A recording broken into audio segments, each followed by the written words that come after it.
ComStar is an organization with a rich history and a storied past. From its humble beginnings as a communications department, serving the needs of the inner sphere, to its role as a powerful political and military force, ComStar has played an integral role in shaping the course of human history.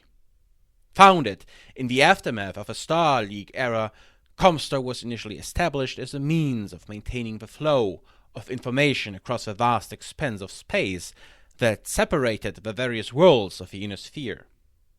However, as the political climate of the inner sphere grew increasingly tense, ComStar's position began to evolve, ultimately culminating in the organization's role as a mediator, religious institution, and even a military power.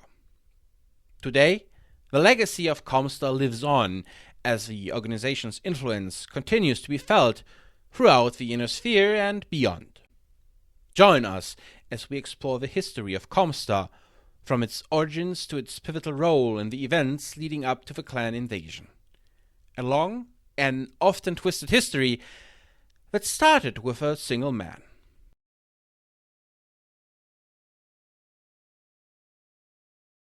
It was 2739.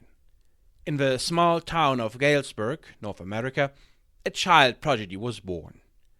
Jerome Blake, a young man with a passion for engineering. From a young age, he showed an interest in hyperpole mathematics and physics, and spent much of his time studying. He was a loner, a social introvert, but his dedication paid off when he graduated from the University of Lamprecht at the young age of 16.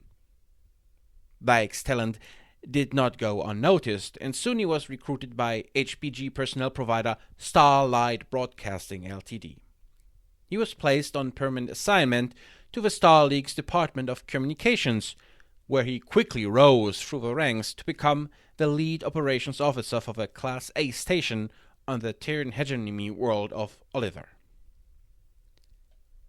In the year 2766, Blake was on holiday in the Free Worlds League when disaster struck. Stefan Amaris launched his coup against the Star League, and chaos ensued. Blake, luckily, managed to avoid capture by Amaris forces, but the situation was dire. As the highest-ranking manager of a few remaining qualified technicians, Blake knew he had to act. He volunteered to assist the Star League Defense Force. General Alexander Kerensky assigned Blake and his handful of technicians to devise a method for utilizing the remaining Class B HPG stations in the inner sphere that were not under Amaris control. During the SLDF's Rim Worlds campaign, Blake and his team established a makeshift prime circuit using the HPGs that Amaris did not control. These became the main method of communication for the SLDF and the Great Houses, allowing them to bypass Amaris and his forces. As the campaign approached Terra, Blake once again stepped up to lead the teams that re-established communications in recaptured HPG stations. This allowed the SLDF to manage their forces more easily during the offensives. But this was not without risk. During the recapture of a Dieron HPG station, Amaris forces broke through the SLDF lines and fired on the station, killing 3 technicians and injuring Blake. Although his cognitive abilities were not impaired, Blake would suffer from short comas later in life, presumably due to these injuries. Despite the risks and sacrifices, Blake never wavered in his determination to aid the SLDF. General Kerensky, recognizing Blake's dedication and skill, had him treated aboard the McKenna's Pride, the flagship of the SLDF, as a sign of respect for Blake's contributions.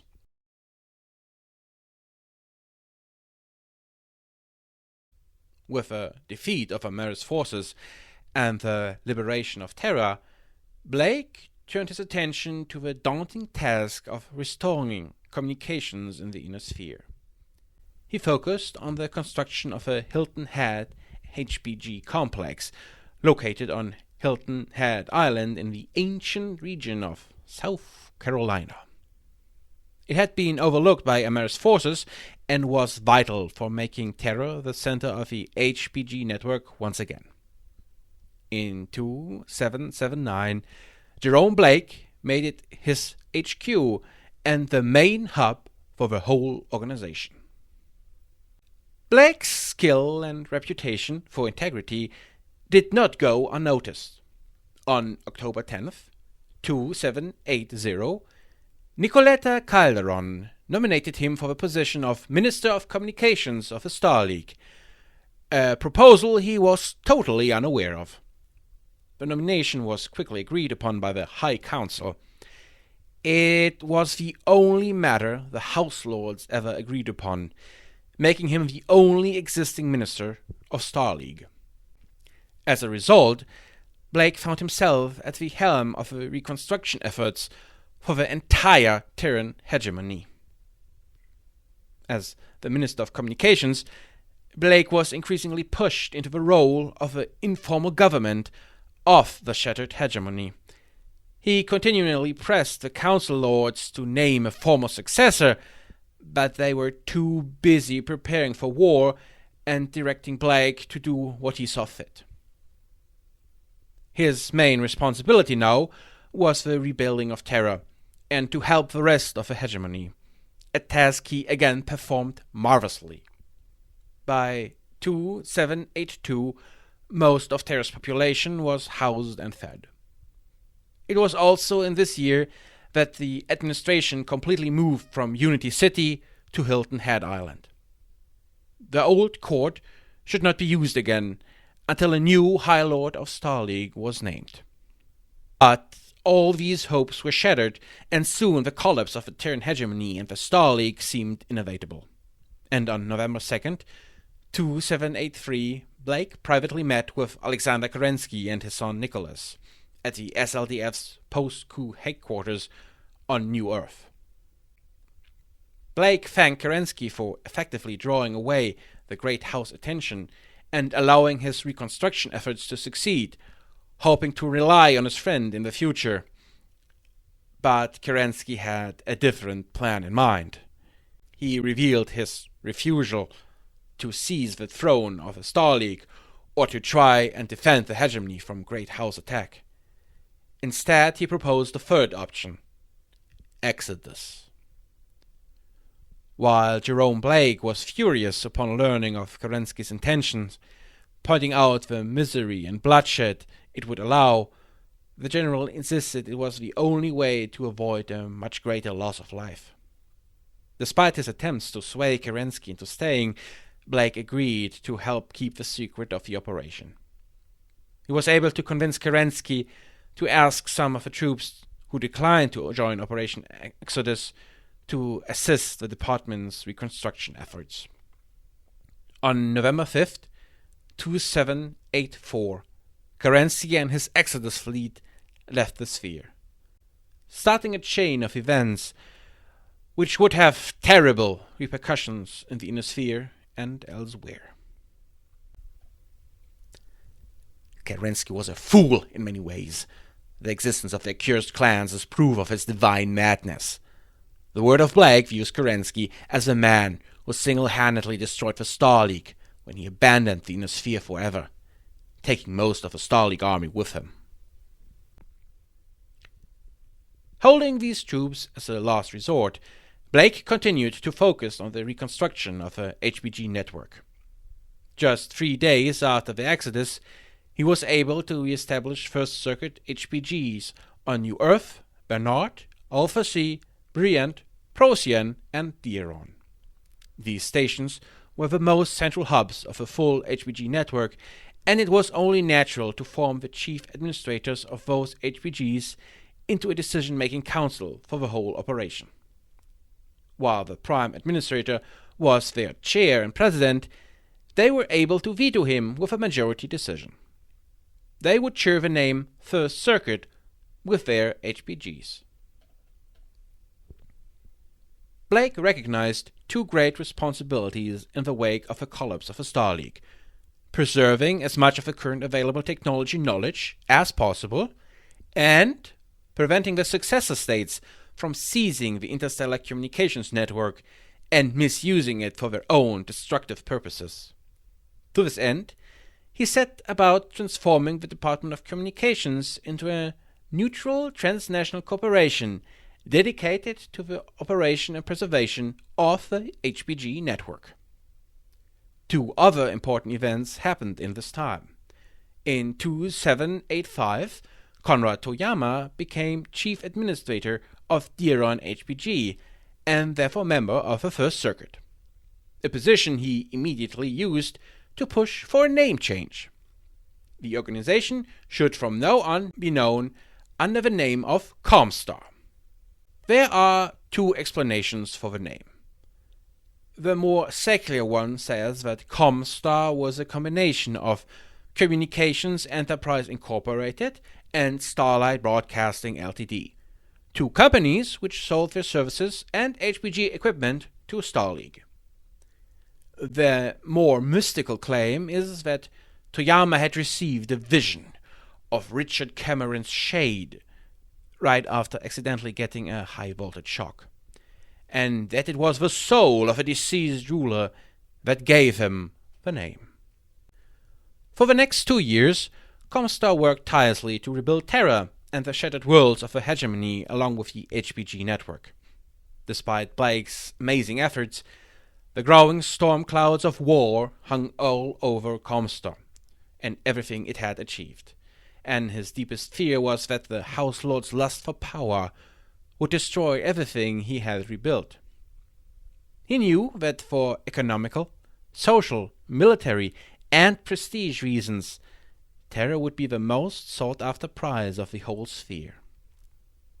In the winter of 2786, Jerome Blake held a secret meeting with the First Circuit to discuss the protection of Terra and the HPG network. His plan had 3 key parts: to persuade the leaders of the great houses to agree to the neutrality of ComStar, its facilities and personnel, to formalize the ComStar letter of credit as a common currency for exchange with all great houses for ComStar services, and finally, to seize Terra and as many of the surrounding worlds of the hegemony as possible in the name of ComStar. Despite initial skepticism, Blake was able to persuade all members of First Circuit to back his endeavor. Its name? Operation Silver Shield. In 2787, ComStar's leader, Jerome Blake, embarked on a historic tour of the Inner Sphere. His goal? To convince each House Lord to sign the Communications Protocol and secure ComStar's neutrality.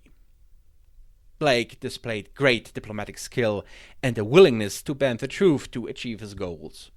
By claiming that other lords had already signed the protocol, he tried to force all the successor states into compliance.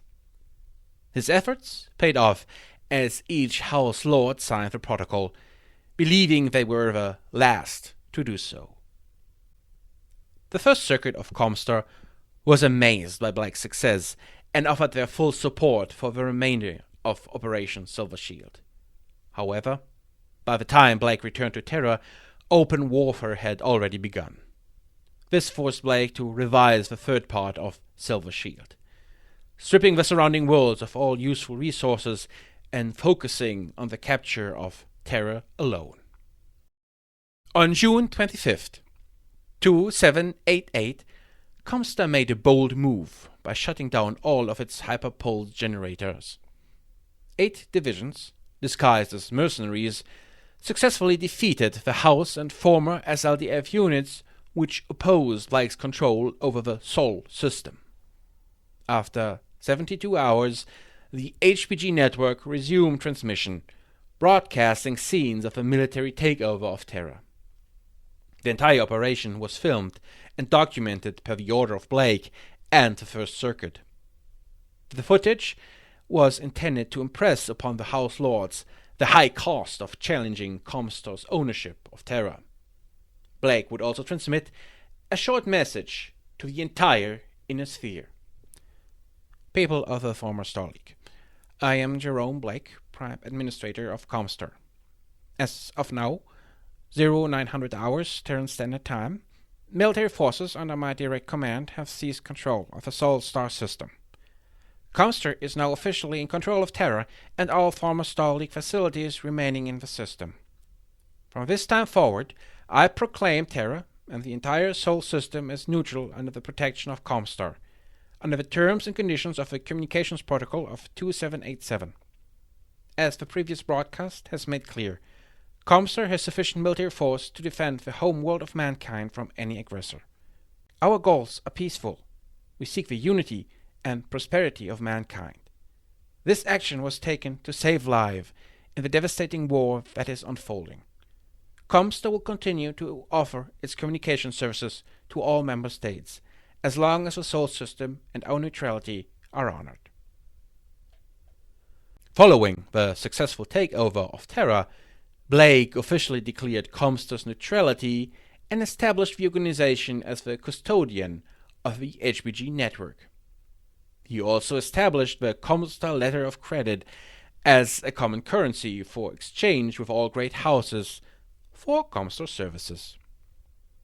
Blake's bold plan had successfully protected Terra and the HPG network from the ravages of war, but his actions also marked the beginning of ComStar's transformation from a reconstruction organization to a powerful and influential political entity in the inner sphere.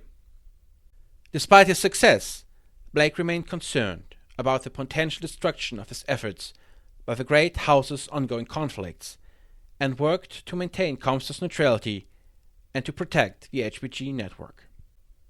Jerome Blake was a man of many talents, not only a technician, but also an administrator and businessman with a mind for political economy.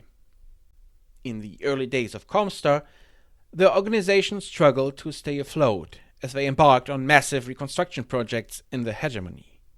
But through his cunning and determination, Blake managed to pay off all the debt to the other states that had accumulated over the last years, and he was even able to turn a first profit for ComStar amid the chaos of the First Succession War in 2802.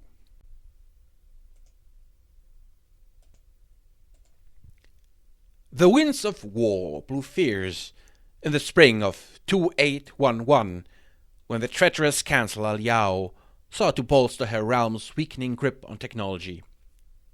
She sent her lackeys to bribe ComStar's own technicians, hoping to turn them against their oaths and bring the mighty HPG network to its knees. But the brave souls of ComStar stood strong, foiling the first attempt by unidentified terrorists to seize control of an HPG station on the Capellan world of Nanking. Though Liao denied any involvement, the First Circuit saw through her lies and uncovered the true nature of her scheme. But ComStar would not be undone so easily. The Prime Administrator, Jerome Blake, proposed the creation of a covert force to protect the network from all manners of threats, both within and without. And thus, ROM was born. A covert security force with far-reaching abilities and permissions. A secret organization embedded in the ranks of the technical personnel and the citizenship. Their mission was to protect the HPG network and other ComStar assets, to prevent the leakage of information and the defection of ComStar members, and to eliminate every threat against ComStar. This shadowy organization reported directly to Blake, and within a year it had grown into a force to be reckoned with. It had spread to all the inner sphere, with pronounced focus on the Capellan Confederation. Then ROM uncovered a plot by the Confederation to slay Robin Bishop, chief administrator of Brian HPG. Blake ordered them to strike first and to eliminate the Capellan assassins before they could carry out their foul deed. And so it was done, with all the assassins dead within 2 days.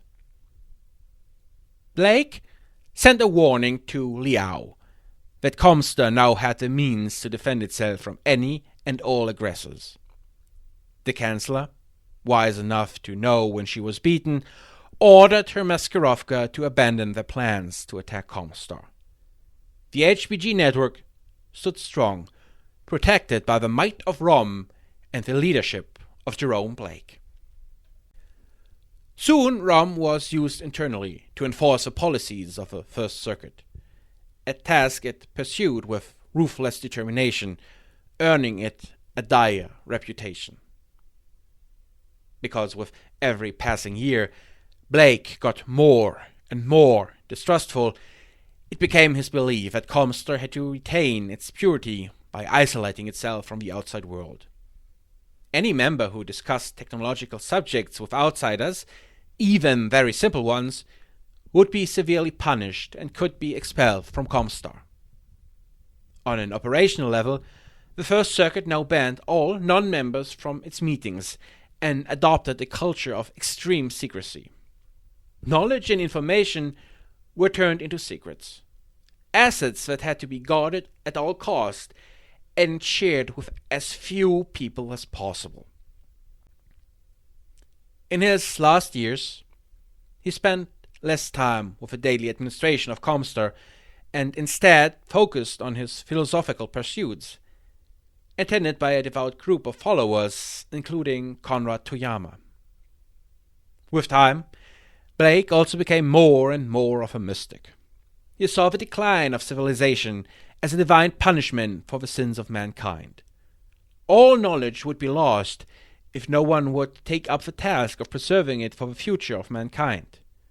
For him, the real purpose of ComStar became more and more to preserve as much technology as possible and to keep the communication network out of the hands of the successor states. This Jerome Blake considered to be ComStar's highest purpose, the maintenance and preservation of human knowledge.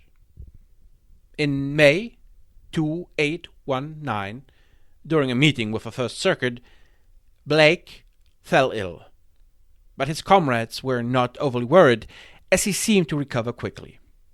But alas, fate had other plans. Later that month, the sickness returned, and this time it was deemed a fatal affliction.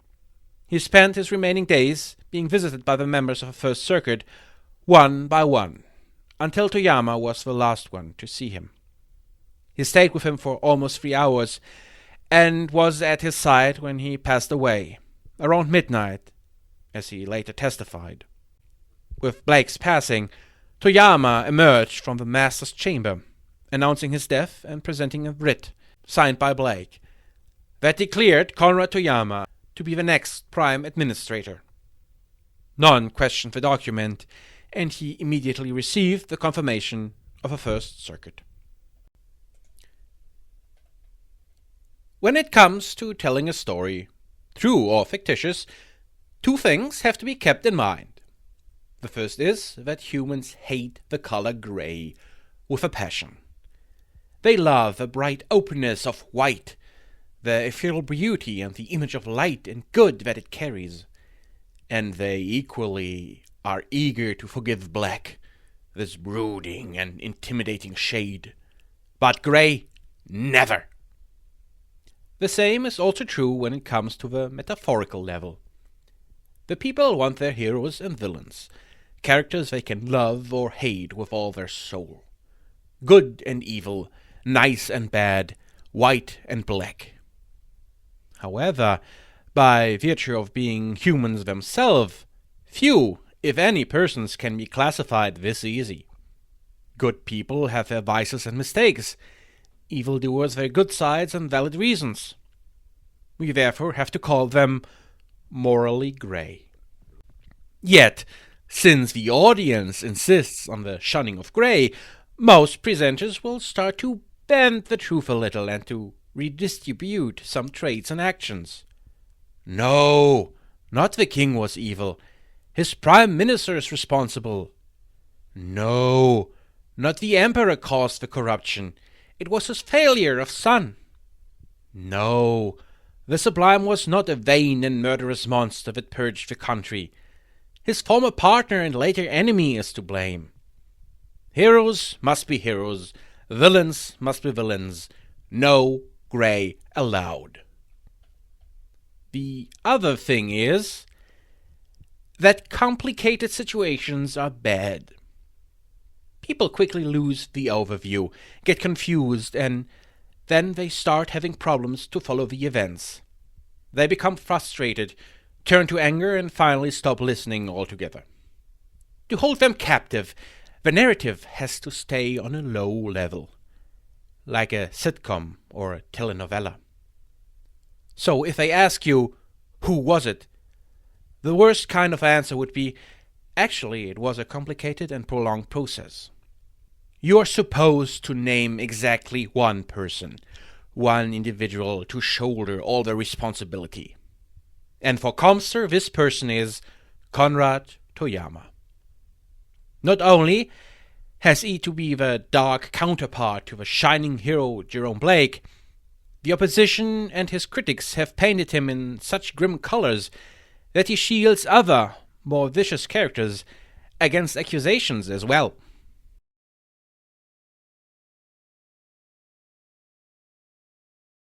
Born on 9th September 2752 and raised on the Terran hegemony world of Styx, Konrad Toyama had a relatively mundane childhood, but his life immediately changed at age 14 when Stefan Marrs launched his coup.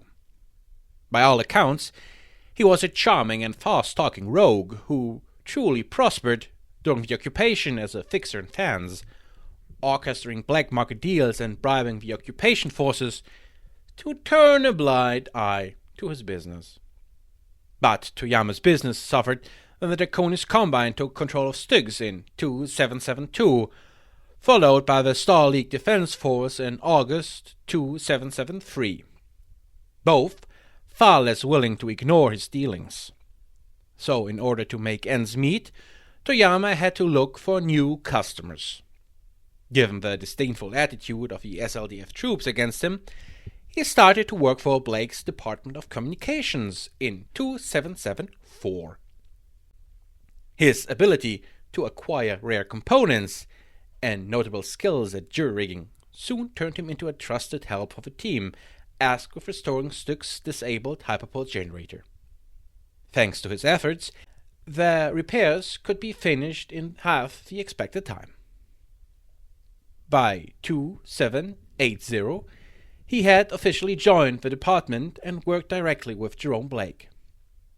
Toyama's mix of commercial and technical knowledge, along with his natural charm, earned him the respect of Blake, who selected the young man for the important post of Chief Administrator of a restored Terran hyperpulse generator in 2785, giving him a position on Blake's newly created political First Circuit, the decision-making council for the department made up by the HPG First Circuit's chief administrators.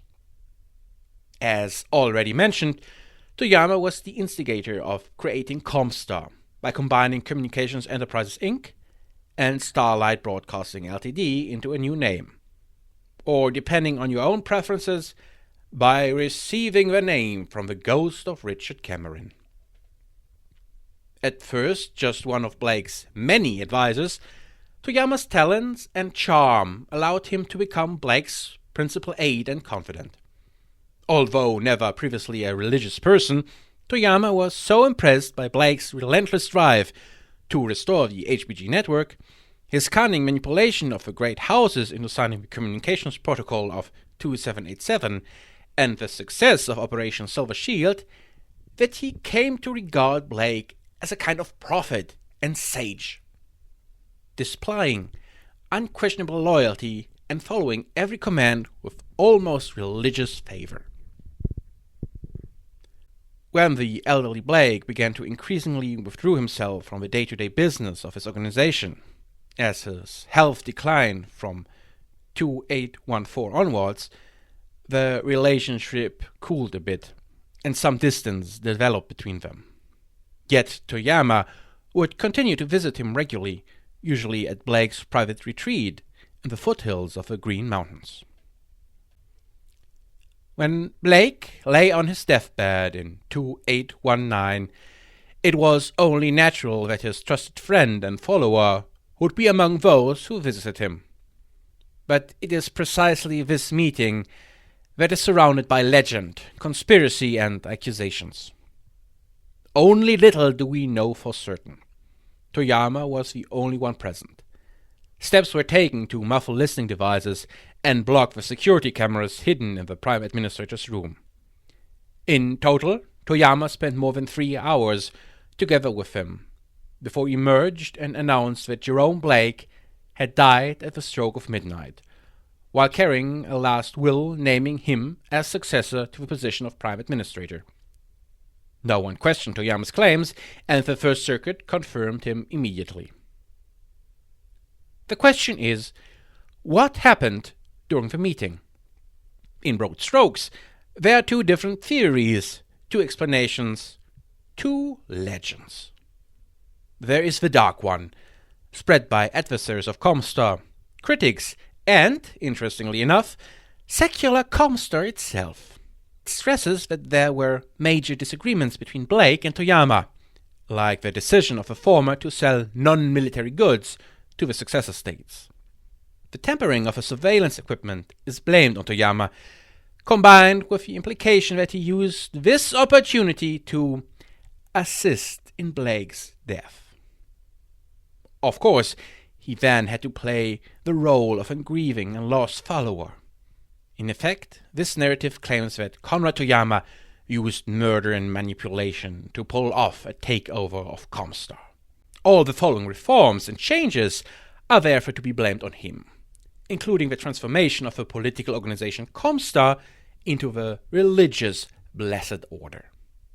The shining white of Jerome Blake stays untarnished by the vile black of Konrad Toyama.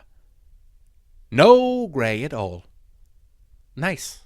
The other version is the more traditional. It was the official one before the schism, and remained the valid one for the word of Blake. Here Toyama was persuaded by the dying wishes of Blake himself to take the path into mysticism and faith, and it was the old master who, in his last hours, taught the outlines for this plan to Toyama. It should be mentioned that there is also a secret version of the story, the suspicion that it was not a mystic revelation, but cold calculation that led to the concept of a religious order. Blake, fearing the collapse of ComStar after his death, saw transforming the organization into a cult as the only way to preserve the knowledge of the Star League for the future. Though Toyama was reluctant at first, he agreed with Blake's idea and followed through with his friend's plan to turn their organization into a religion by making a saint out of the founder. For good or ill, this legend puts Blake and Toyama in the same boat. If you reject the Blessed Order, both will be ruthless villains for you. If you approve of the Blessed Order, both will be wise heroes for you. But you still avoid the nasty grey. As the new Prime Administrator, Konrad Toyama had to start his work immediately. The First Succession War, which was started in 2786, was still going on and should only end in 2821. During Blake's lifetime, ComStar's neutrality was never openly challenged, but some officials were becoming discontent. With a new leadership, they saw their chance for change coming. To stop this movement, Toyama made the first step towards faith. He claimed that the dying Blake had warned him about high-ranking traitors in the ranks of ComStar, who were eager to destroy the beliefs and ideals of the organization. Beliefs and ideals he constructed out of the journals and notes of Jerome Blake. He presented a prediction, elevated to the rank of prophecy, of a future in which the House Lords had exhausted all their resources and power, an inner sphere turned into desolation and ashes by its own greed and madness. Only then would ComStar rise. Like a phoenix, it would rise and rekindle the light of reason and the flame of knowledge. As a enlightened theocracy, to lead mankind into a bright and peaceful future. It is this vision that became the foundation of ComStar as a faith, and it shaped many of its plans and actions. The main adversary and representative of the opposition was Hermann Schweppes, administrator of New Earth. His faction wanted to leave the shadows and start an all-out war against the successor states.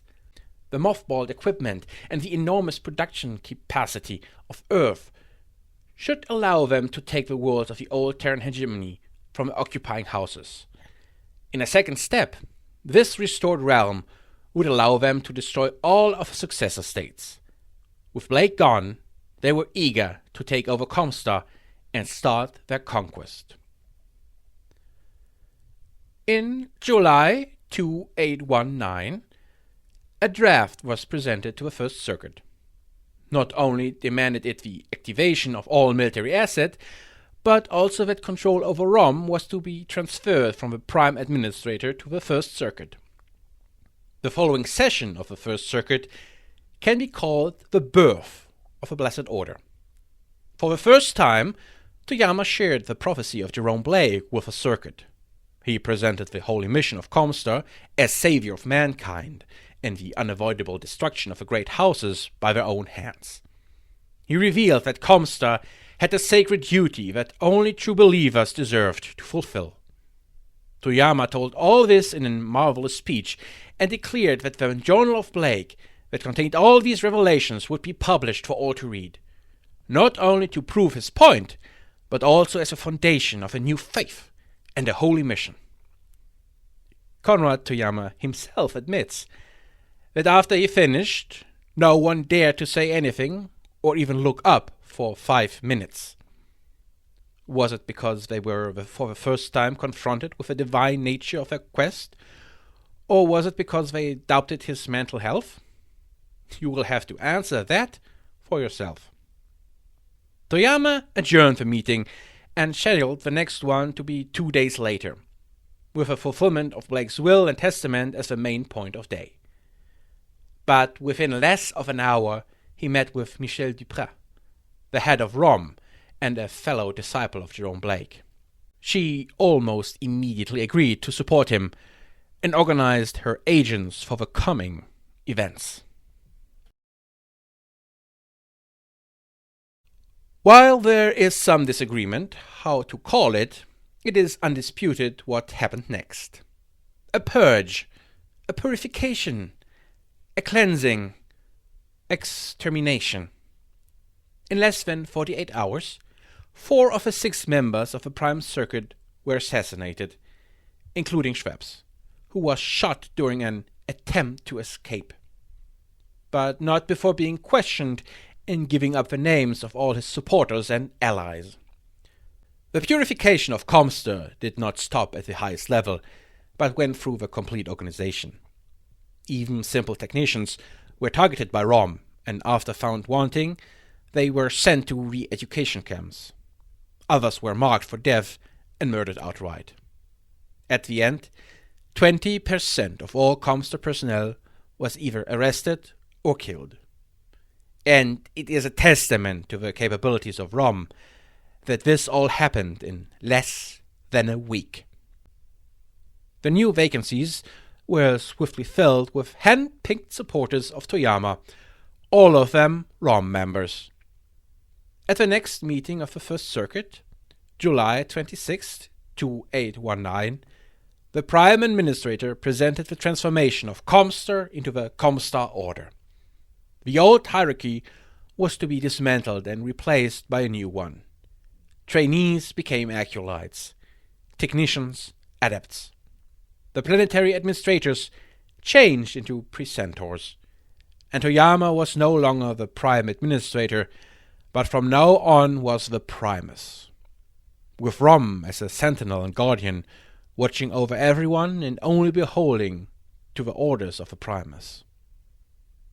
And even more, joining ComStar was no longer a job, but now meant a lifelong commitment. ComStar was now the perfect tool for Blake's vision, and neither House Lord nor internal critics could have stopped it.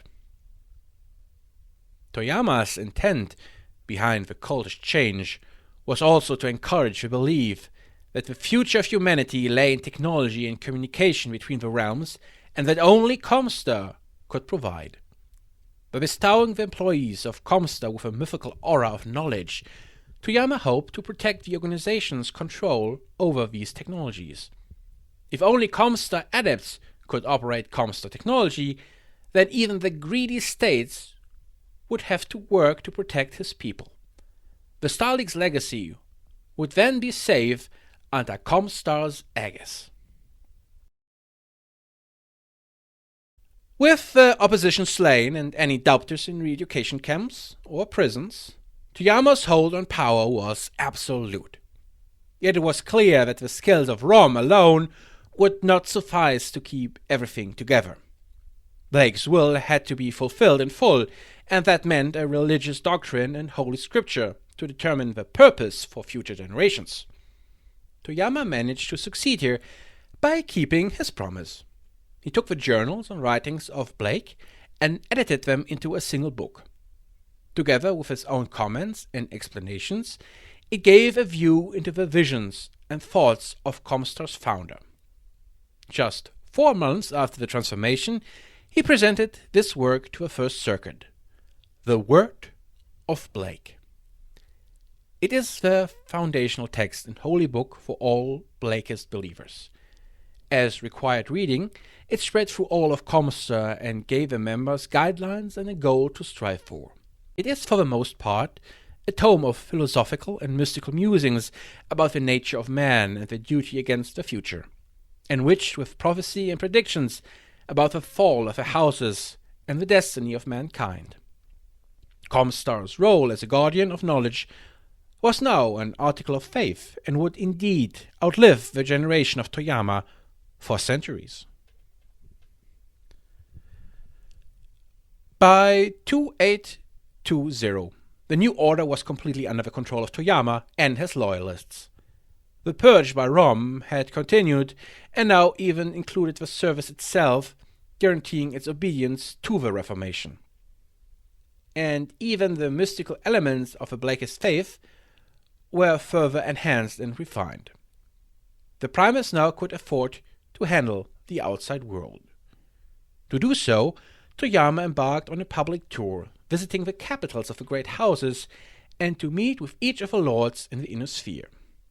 While the professed goal was to explain ComStar's new religious-based organization and structure, it also allowed Toyama to inform the houses about the foiled plans of Schweppes and the prevented attack on all of them. And while he had deposed the perpetrators, the sustained damages made it necessary to demand a 15% increase in transmission rates to rebuild the organization's infrastructure. Save for Archon Richard Steiner of the Lyran Commonwealth, the other House Lords grudgingly accepted the increase with minimal resistance. The Archon, however, refused to make public appearances with Toyama and only agreed to new terms after what he claimed amounted to diplomatic blackmail. Tensions between the Commonwealth and the Blessed Order only increased after this, with the Archon often openly questioning ComStar's neutrality and Toyama's motives, hinting that he suspected the organization was a front for an eventual takeover of the Inner Sphere. Matters escalated when the Archon convinced the Lyran Estates General to pass the Reclamation Act of 2823, which required that ComStar's profits and property be taxed like any other business operating in the Lyran Commonwealth. Toyama knew he had to act fast to prevent any other House Lord to follow suit. Any tarnish on the special status of ComStar would have been a severe damage for its holy quest and the position among the successor states. Calling a special session of the First Circuit, Toyama convinced the body to pass the Exclusion of Farkad Act, ComStar's first communications interdiction against one of the great houses. Shortly before the first tax bill was due, on October 3rd, 2823, a copy of the act was transmitted to Farkad and delivered to the Archon, followed by the shutdown and disabling of the capital's hyperpulse generator. Before the Archon could even respond, all ComStar personnel were safely evacuated off-world. In one fell swoop, Toyama had shown all the House Lords that he was not afraid to use ComStar's power. The interdiction lasted almost a full year, with little communication between the Commonwealth and ComStar, before the Archon eventually bowed to public pressure in the fall of 2824 and asked the Estate General to rescind the act. Within 27 hours of the announcement, the Tukayyid HPG was reactivated and processing messages. Right after this, still in the fall of 2824, Toyama made another series of diplomatic visits, but this time they did not go to the worlds of the Inner Sphere, but the Periphery. The goal was much simpler. The tour was a recruitment drive to counteract the massive decrease in applications triggered by ComStar's transformation into a religious organization. Only few in the Inner Sphere, including Holy Terra itself, were willing to make a lifelong commitment to what many saw as a mystic cult. And the appeal of the word of Blake was quite limited outside ComStar. To increase the reach of the Order and get new talent, new fields of recruitment had to be discovered. Jerome Blake himself was never a friend of the Periphery. His position was somewhere between apathy and open disdain. Maybe because he blamed the Periphery uprising for the fall of the Star League, but that is just conjecture. We only know for certain that his focus was on the Inner Sphere, and so this region received all his attention. Konrad Toyama was different. He had no prejudice against the Periphery and was willing to welcome its people into the Order. Indeed, the journey was a resounding success. Even if many people remained skeptical about the religious aspects, the chance to improve their own life and escape the precarious situation was motivation enough for many to join. The word of Blake offers much more than a means to improve one's material well-being. It provides direction and purpose. Yes, it is true that we seek to enhance the lot of the less fortunate, but there is more to it than that. Seek the inner peace that only the word of Blake represents. In 2825, a sudden attack by an unknown force called the Minnesota Tribe on the Draconis Combine caused some panic in the Order. Toyama believed that this was a vanguard for Kerensky's troops and immediately tried to make contact with them, but the trace was lost around the Valentina system. Even Rom failed to gather any meaningful information. It should take more than 2 centuries before ComStar learned about the fate of the exiled SLDF, together with the rest of the sphere.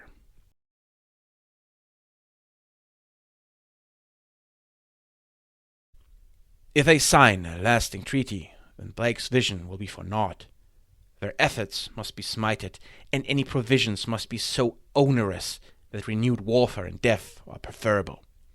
Primus Konrad Toyama, Private Diaries, 2823. In the years after the First Succession War, the violence dropped to a low level, as the great houses hurriedly attempted to rebuild and to fix the damages caused by the war. What was good for the suffering people of the sphere was bad news for the prophecies of Blake, and an increasingly dismayed Toyama saw no way for ComStar to reach its full zenith of power, unless the successor states went to war again. However, all attempts to reignite the fighting by using misinformation propaganda failed. In early 2827, his patience was at an end, and Toyama proposed Operation Divine Intervention to a First Circuit. The basic idea was to lure the Draconis Combine into starting another great war. At Toyama's direction, Rom began to filter information about the inner workings, composition and movements of both the Draconis Combine mustered soldiery and the Internal Security Force to agents of Loki, the Lyran Commonwealth's intelligence agency, while the ComStar News Bureau played up the extent of raids and tension along the Free Worlds League and Lyran border, with the LCAF consistently outmaneuvering the Combine thanks to the leaked information. By 2830, an enraged Jinjiro Kurita, already on the verge of madness, launched an all-out offensive against both the Commonwealth and the Federated Suns to restore the honor of his troops, marking the formal start of a second succession war. The masterstroke of Toyama's efforts to expand the conflict would prove to be the ComStar War. The Free Worlds League had so far been able to stay out of the conflict, which turned it into a missing piece in this great game. The centerpiece for this intrigue was to be Jeanette Merrick. She was the sister of Captain General Charles Merrick and had joined the Order in 2821. Originally, she was supposed to spy for her brother, but under the surveillance and care of Rom, she was indoctrinated and became, over time, a devoted Blakeist. In fact, she used visits to her family to spy for the Order. Her position became even more important when Captain General Charles Merrick tried to use her to gain Rom informations about Steiner and Liao. Although the FWL made some gains during the First Succession War, their intelligence agency, SAFE, was utterly devastated. Only very few agents had survived the onslaught of Loki and Mashkirovka, and even they suffered a lack of funds. Building a new intelligence network was beyond their abilities. In February of 2830, Captain General Charles Merrick attempted to overcome this problem by asking his sister to use her ComStar ties to provide information about the Lyran and Capellan military. He did not realize that Jeanette would immediately inform the Primus of this request. Recognizing he had an opportunity beyond merely dragging the League into the Second Succession War, Toyama provided her with a document, supposedly from the Lyran High Command, containing plans for the invasion of Graham 4, Custer, and Callison. Jeanette passed on the seemingly important transmission to her brother in mid-June, never questioning its authenticity. Charles refused to accept Lyran denials that such attacks weren't planned, and ordered his troops into a state of readiness to launch his own attack against Haus Steiner, forcing the LCAF to respond in kind, creating the threat the fake documents had claimed. The FWL attacks on Zwankenau and Senftenberg in August 2830 marks its entrance into the Second Succession War.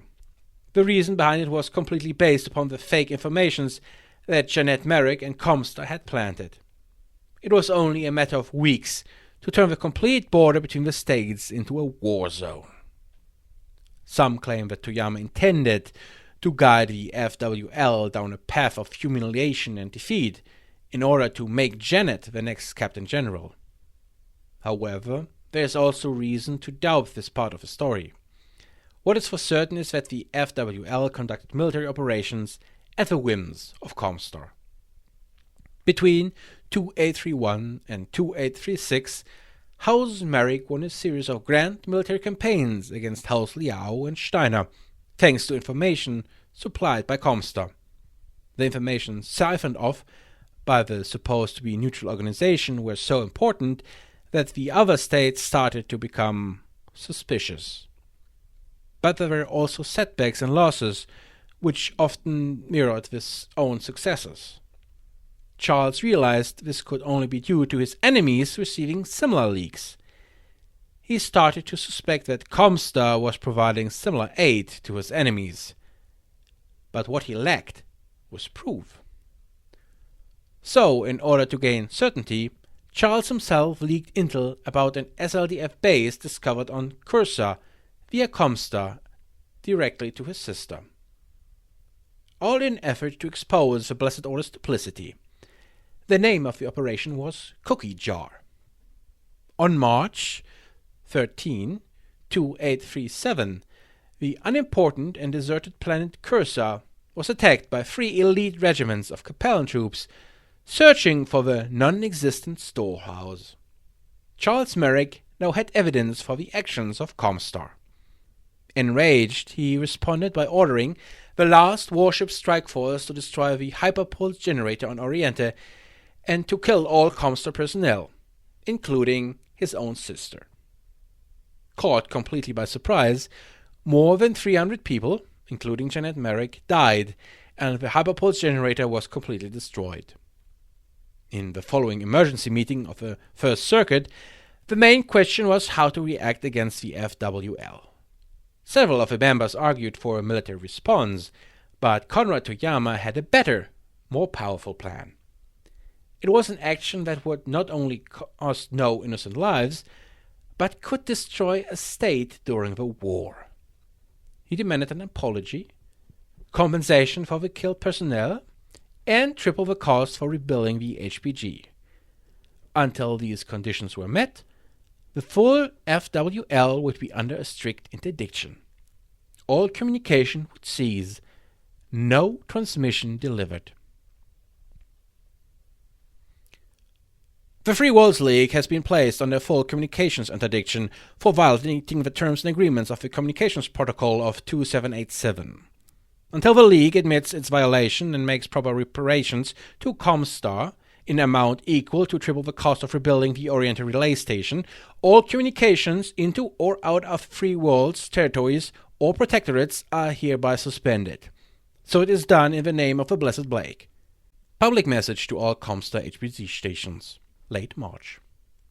Confirming the interdiction was sent to every station in the Inner Sphere, Toyama followed this with a private message to all ComStar personnel in the Free Worlds League, ordering them to selectively cripple their HPGs and go into hiding. As Saith and Rom engaged in a desperate shadow war to capture or protect ComStar personnel, House Liao and House Steiner mounted full offensives against the hamstrung Free Worlds League. Both were unaffected by the interdiction. More than a dozen worlds were lost in only 6 months, without any fight. Liao even gained every planet it had lost in the last 7 years of fighting. Soon even the houses Devian and Kurita also entered the fray, while the forces of Captain General Merck dwindled.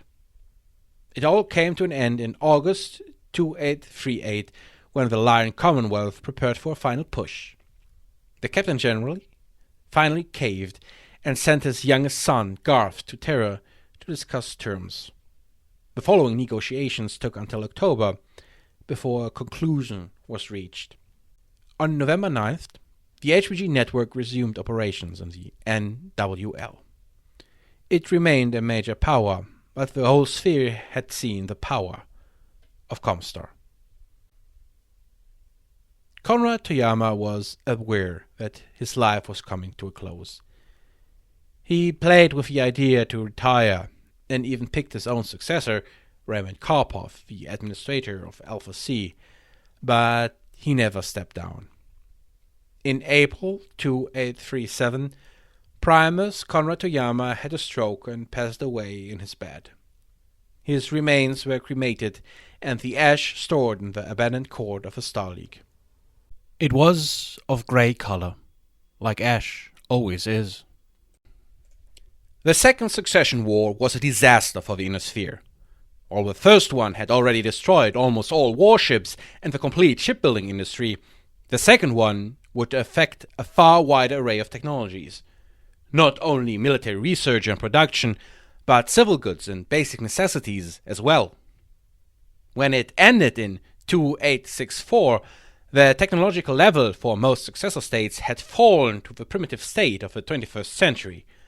Starships, advanced computers, and most kinds of fusion reactors were turned into lost tech, while governments and people alike started to salvage, jurik, and recycle just to maintain the little working equipment they had left.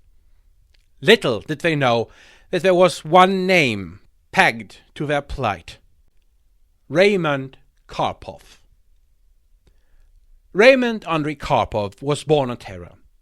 He not only survived Conrad Toyama's massive purges of ComStar, but even befriended the presenter Rom, Michel Duprat, eventually rising to the rank of Presenter Alpha C, serving on the Order's First Circuit. In April 2837, he became the third Primus of ComStar. Karpov's first act was to name Toyama a saint of the Blessed Order. Since the death of Toyama had been very sudden, and only a short while after naming Karpov his successor, suspicions of foul play immediately started to appear. A threat that the new Primus countered by taking an extreme hardline approach on all political matters. This includes the religious and mystical aspects of Blakeism that were massively enhanced and widened. For example, had Toyama encouraged the adepts to include hymns and prayers into the handling of HPG machinery. Karpov made this mandatory. He also expanded the range of items that required such rituals and made the used incantations more and more complex. Usually this took the form of singing passages from a technical readout like a Gregorian chant, although other kinds of devotional acts were also common. More benign commentators speculate that this measure was an attempt to copy the ability of the medieval monasteries to maintain the scientific knowledge as a ritual, or that its purpose was to hide the actual workings of a technology so that even successful spies of the great houses could not gain useful information.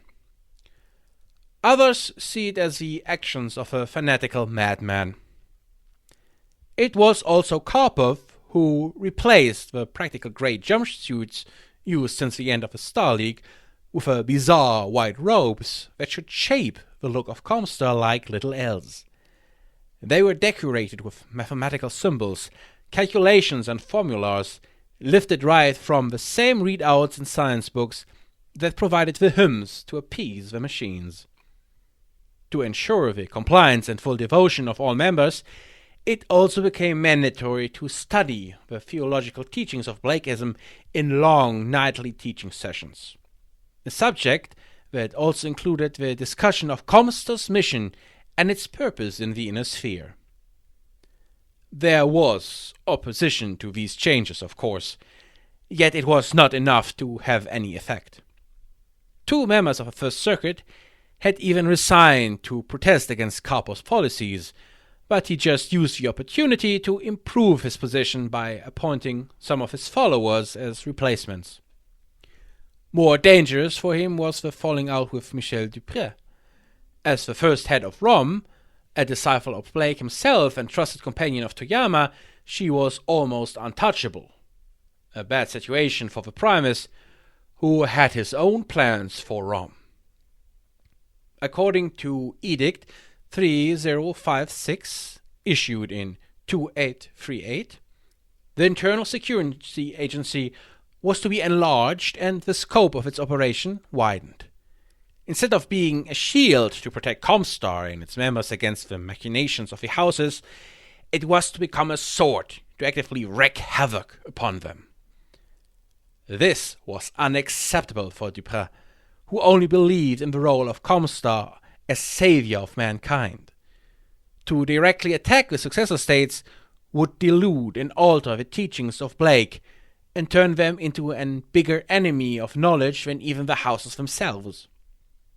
The complete situation turned into an open confrontation in which both sides accused the other of being an heretic and traitor to the true word of Blake. At the end, Michel Dupré resigned from ROM and ComStar. She retired to Italy, where she died only 5 days later in a traffic accident. The new head of ROM was Janice Ladlaw, a staunch supporter of Karpov's policies. With his consolidated control, the Primus could start the centerpiece of his plans, Operation Holy Shroud.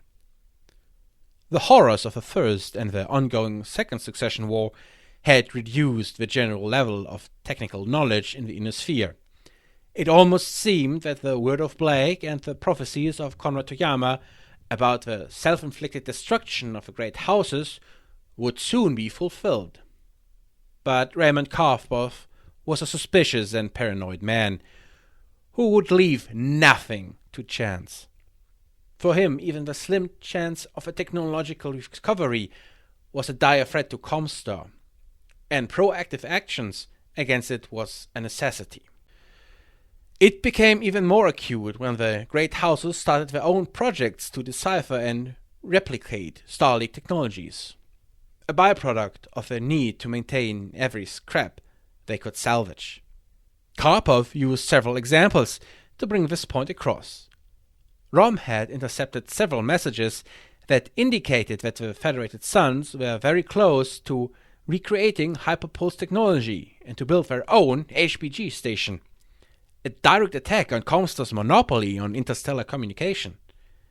Meanwhile, the Lyran Commonwealth was making good progress in his attempts to reinvent ferrofibrous armor, a technology that went extinct 20 years ago when all production facilities were destroyed and all engineers killed.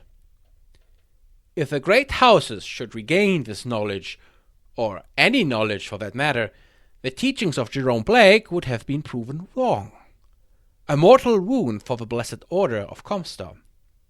So Karpov ordered Janice Ledlow to use the new power of Rom against this threat. What followed was a 5-year campaign of espionage, terrorism, and mass murder, all to kill over 300 of the best scientific minds in the inner sphere. In all of the successor states, scientists, engineers, researchers, and industrialists were investigated, and the most promising marked for death. The assassins of Rom took great care to not reveal their identity or even allow any suspicions about their loyalties. The murders were usually camouflaged, especially traffic accidents were a favorite of Rom, with work mishaps and fires following as method of choice. Sometimes it were not people but installations that were targeted, like the Hayden Medical Research Building on the Lyran world of Olympia that was burned to the ground because of a broken Bunsen burner. Or Sasso's McGinney's Engineering and Science Lab, where an explosion destroyed the complete facility and killed 20 scientists. While the great houses soon recognized that they had far too many coincidences, they failed to deduct the real perpetrator. Instead, they suspected each other to be responsible for the deaths and sabotage. Operation Holy Shroud was a resounding success. Another problem was technical in nature. ComStar's efforts to expand the network had placed increasing strain upon the Terran and the First Circuit HPG stations and had dramatically slower transmission times. To alleviate this, Karpov decided to expand the First Circuit to 10 stations. In 2857, Arcturus, Orienta, Altair, and Capella were added, and their precenters joined as well. This expansion fixed the problem and left room for future growth, as well as allowing Karpov to further strengthen his political hold on the First Circuit. He accompanied these changes with a further reform of ComStar's internal structure. Many smaller stations had started to change their management structure, usually by adding more layers of management. In some extreme cases, the acolytes were removed 5 layers away from their responsible precenter. Of course, this made it almost impossible to communicate directly with the lower members, and was a great hindrance for doctrinal edicts, which often were unable to reach those members. In the doctrinal edict of 2861, he clarified important things and gave them an official basis. From now on, the ranks of ComStar would be divided in 3 levels. Acolytes would be the newest members in training, adepts or technicians, while the leading administrators of every world would have a rank of precentor. This structure is in use since the time of Blake, but it was now codified and prevented any fragmentation or bloat of management. He also established the regulations to designate a new primus. The current one would nominate a successor, who then had to be approved by the First Circuit. And finally, he introduced a rotational system. Every member of ComStar would change their position every 2 years. This made it impossible for the personnel to form lasting bonds with the locals and prevented the infiltration or corruption by agents of the great houses. The background for the last point was an incident known as the Vedar affair. Rosemary Vedar, a Lyran Commonwealth Loki agent, had successfully infiltrated ComStar. During her 3 years in the Order, she was able to pass important and classified information to her masters. It took one of Rom's intensive sweeps to discover her actions, but she was able to kill herself before she could be interrogated. Primus Karpov responded by increasing Rom's power even further and ordering harsh surveillance of new acolytes. Everyone interested in joining ComStar was now subjected to a deep investigation involving lie detectors, truth serums, and other surveillance technology of Star League level. Potential spies were rejected or put under extensive observation. As a result of these measures, Rom was able to neutralize over 3 dozen house agents in only the first few years. ComStar's lead in the intelligence game was getting even bigger. By 2864, the great houses had again exhausted themselves and were forced to cease the hostilities in an effort to recover their strength.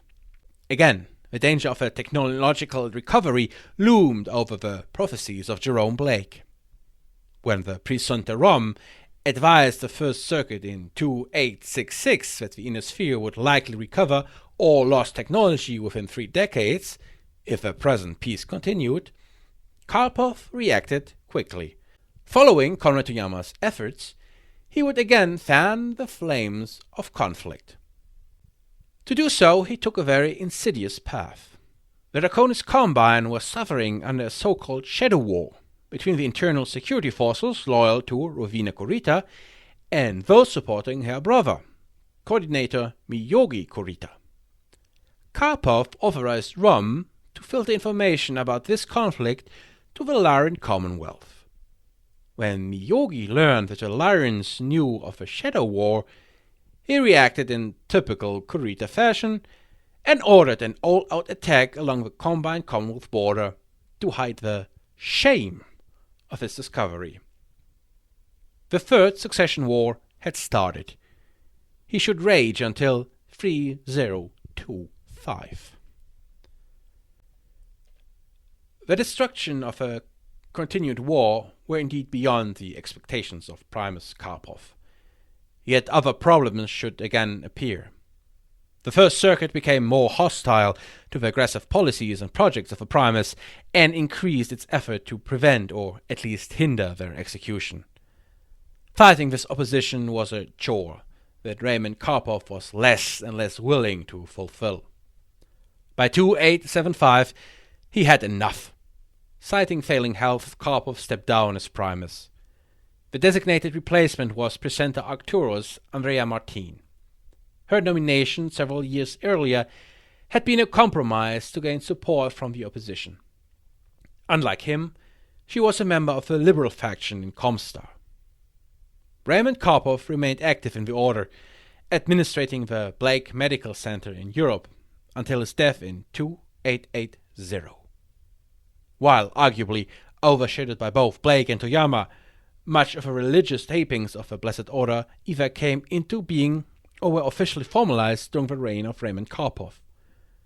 Future Primus Yin Takami would later canonize him for his efforts in shaping ComStar. To guide man into the destiny foretold by Blake and his blessed saints, to protect man from themselves, to prepare a path for those to follow. Word of Blake.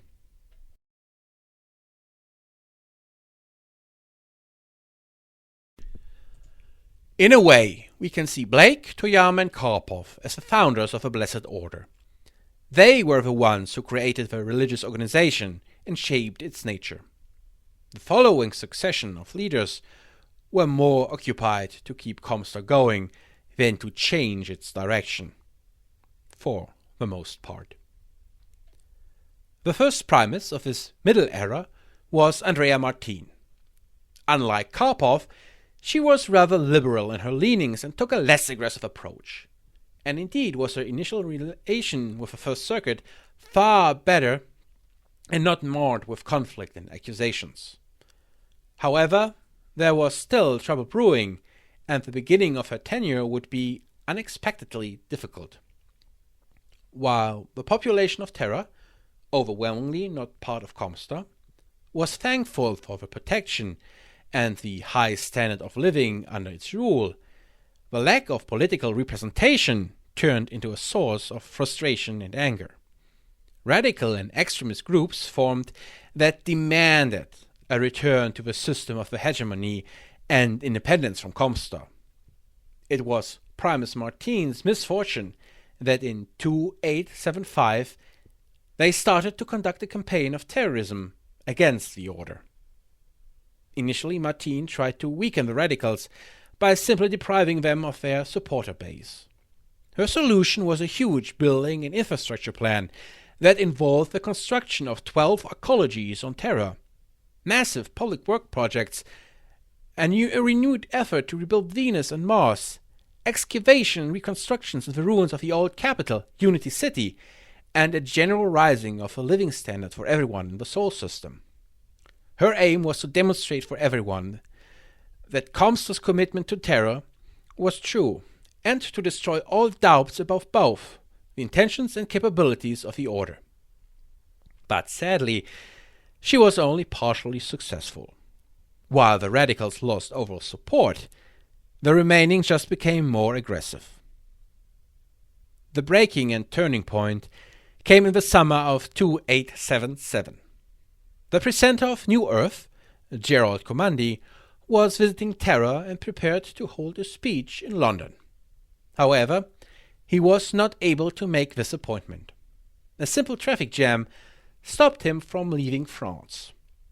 It also saved his life, because at the moment he was supposed to cross through the Eurotunnel, an explosion utterly destroyed the connection.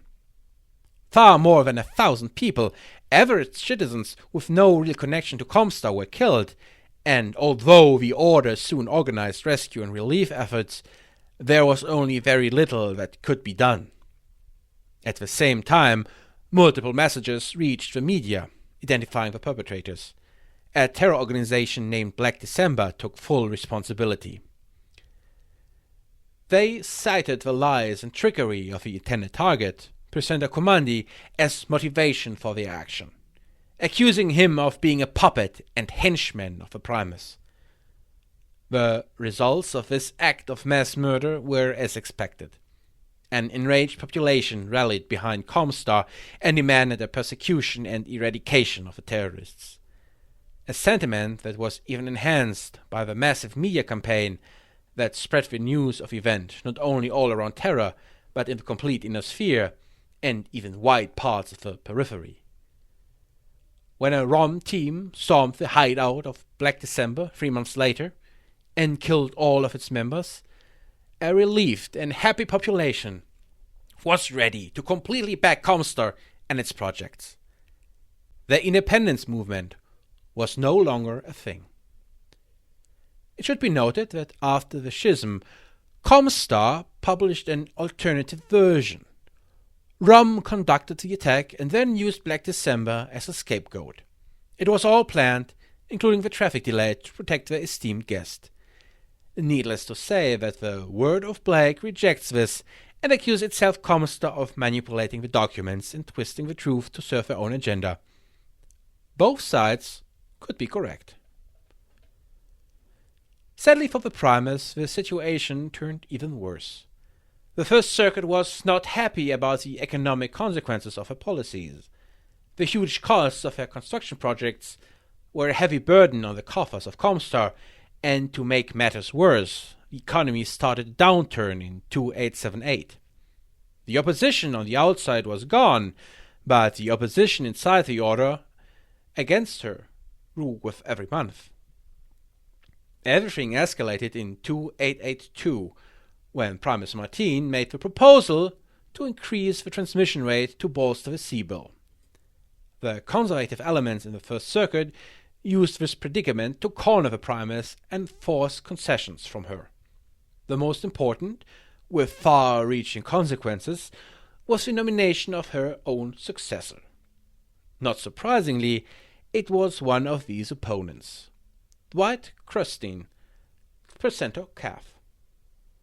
The proposed rate increase passed within a month.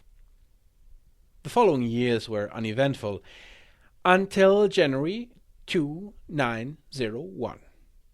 While visiting the capital of Calf, together with Presenter Kirsten, Primus Martine suffered a fatal accident. The two were riding in a hover limo when the vehicle veered from the road to avoid hitting some people crossing the road.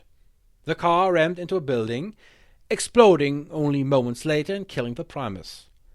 Stunned but not hurt, Presenter Kirsten had managed to crawl free just prior to the explosion.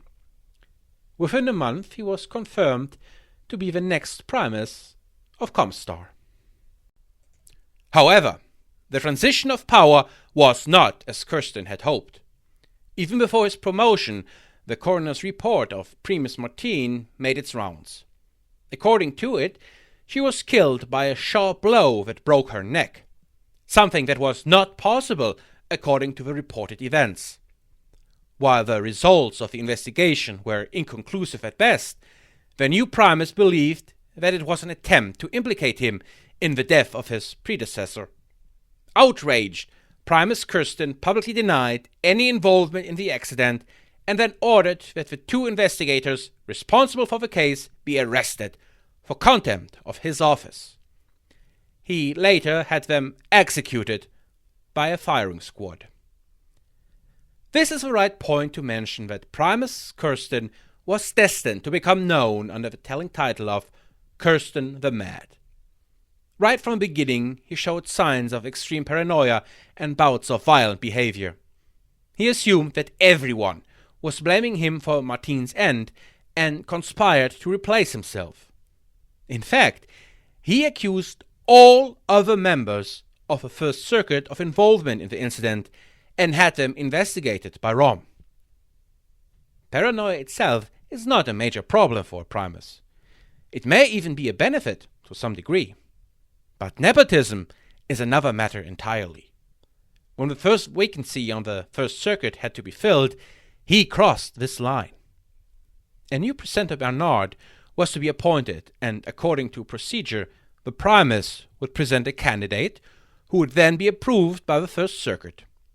Until this date, no veto had ever occurred, but Kirsten had the goal to nominate his first cousin, Dana Kirsten, who had been an acolyte for just 10 months. Of course, the other members immediately accused the Primus of abusing his position to promote his own family and refused the affirmation. The conflict became so intense that rumors even left ComStar and reached the great houses. The behavior of the Primus and the suspicions regarding Primus Martine's death even led to a public refusal of Elizabeth Marek and Joseph Davian II to attend her funeral. An unprecedented humiliation for Kirsten, which caused another round of investigations by Rom and the executions without trial of the two young adepts declared to be responsible. The situation was already bad enough, yet it should get even worse. In one session of the First Circuit, Kirsten started to accuse one member, Presenter Kohler, of plotting against him, something he of course denied. Proclaiming Kohler a heretic and a traitor, the enraged Primus dismissed the First Circuit and ordered Rom to take the presenter into custody. Within 3 hours of the end of the session, all members of the First Circuit received a message from the Primus that Presenter Kohler had died of natural causes while still in custody. The remaining members now fully realized that no one was off limits. The crazed Primus would not hesitate to persecute and kill all of them. Stopping him was a question of life and death. It was the presenter of Procyon, Gregory Hartford, who organized the secret meeting of the surviving First Circuit members. They use the only place on Terra outside the reach of Rom, the sealed halls belonging to the empty court of the Star League in the ruins of Unity City. Their options were limited. The regulations of ComStar made no provisions for the First Circuit to remove a Primus from office, and with Rom reporting directly to the Primus, there was no way to physically remove him. The best course of action was to leave Terra and isolate Primus Kirsten. But here it was paramount to hide the full extent of the conflict, so that the great houses would not exploit ComStar's weakness. They had to do something brazen and unconventional. When he learned that the First Circuit members had left Terra, Primus Kirsten was completely outraged. On the 13th April 2901, he sent a message that was intended to reach every HPG station and every member of the Order. I, Primus of ComStar Dwight Kirsten, call upon the support of all members of our blessed Order. By the right of rule passed down by the blessed Blake, I hereby dissolve the current First Circuit and name all of its members as heretics. I will announce the names of their replacements in the First Circuit in the coming days. I now order the immediate apprehension of these renegade individuals. They have broken faith with their bond and oath to support both the word of Blake and ComStar. They have conspired against me personally, as well as against all true and loyal members of our Order. They seek to destroy me and this office, and such disobedience cannot be tolerated. I decree that, like the heretics of old, they will be punished by burning at the stake for the heresy against the will of Blake and my command of this Order. Any persons who associate, or assist, or aid them in any way are also traitors to ComStar, and will be held for trial. May these heretics and their allies find no solace or rest. May they beware and ever watch their backs. The will of Blake shall haunt them into the darkness of night. Later, this speech became known as the Witch Hunt Transmission. It was the final proof of the madness that had struck the Primus. But it never made it to the intended audience. To reach the full HPG network, the transmissions had to go through the First Circuit, which of course was under the control of the condemned heretics. They simply had ordered their stations to not relay any transmissions from Terra, and instead to use each other to pass messages around. The First Circuit was imposing a communications interdiction against Terra itself. And while it was a huge burden on the machines and the personnel in these installations, the provided services were good enough to prevent the rest of the Inosphere to recognize any of this. Meanwhile, the reach of the Primus was isolated to Terra, and his ability to rally possible sympathizers or give orders to additional ROM assets was stifled. On Earth itself, things escalated. Unable to touch the renegades, Kirsten tried to spread his message by using jump ships as couriers, and started a ruthless purge of the ComStar personnel on the planet. Countless members were rounded up and killed. Finally, he decided to retreat to a more defensible position and moved with a retinue of 100 ROM bodyguards to the court of the Star League, claiming it was a new seat of power. He even went so far to unseal the throne room and to take the First Lord's throne for himself. Seeing their leader so mentally incapacitated prompted several of his bodyguards to attempt desertion.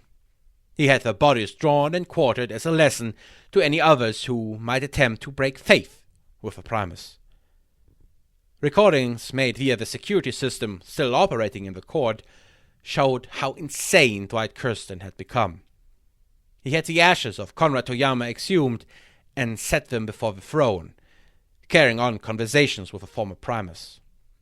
He also tried to raise a new army to defend Terra and hired 3 regiments of mercenaries as first troops, offering them triple pay. Finally, loyalists in Rome managed to carry the Primus message to several worlds of the Inner Sphere. But even Rome was split in its loyalties. In the end, however, neither the Primus nor the First Circuit had enough support with Rom to give either side a decisive edge. Many in Rom simply laid low during the year-long crisis, trying not to take any side in the conflict.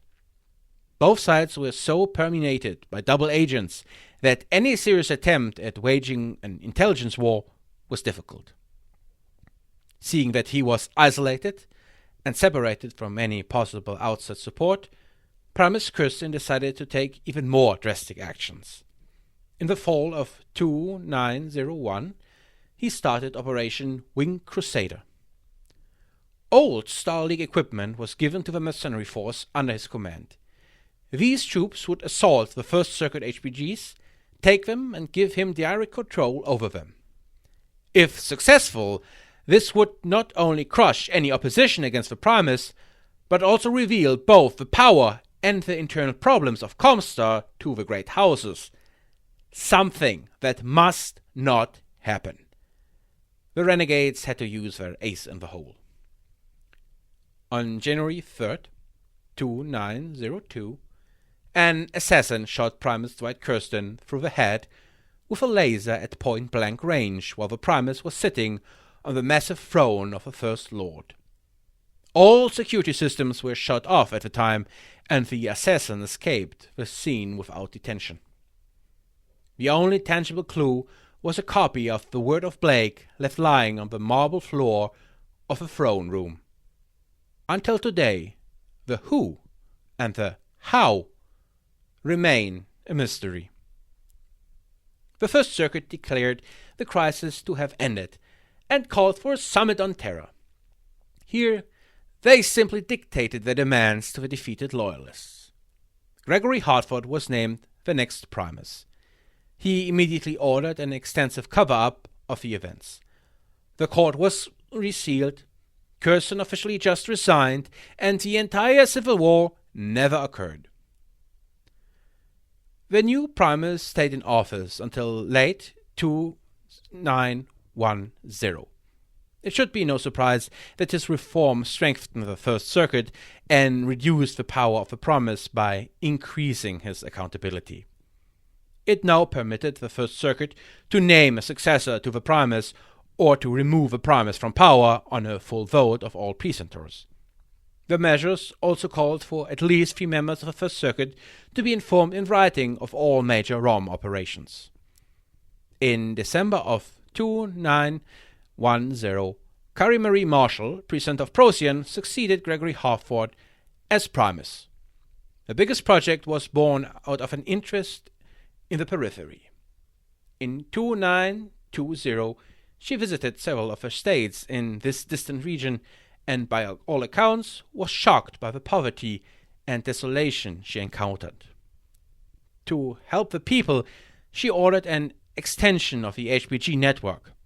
Well intended and a blessing for many, some planets rejected this influx of technology and activity.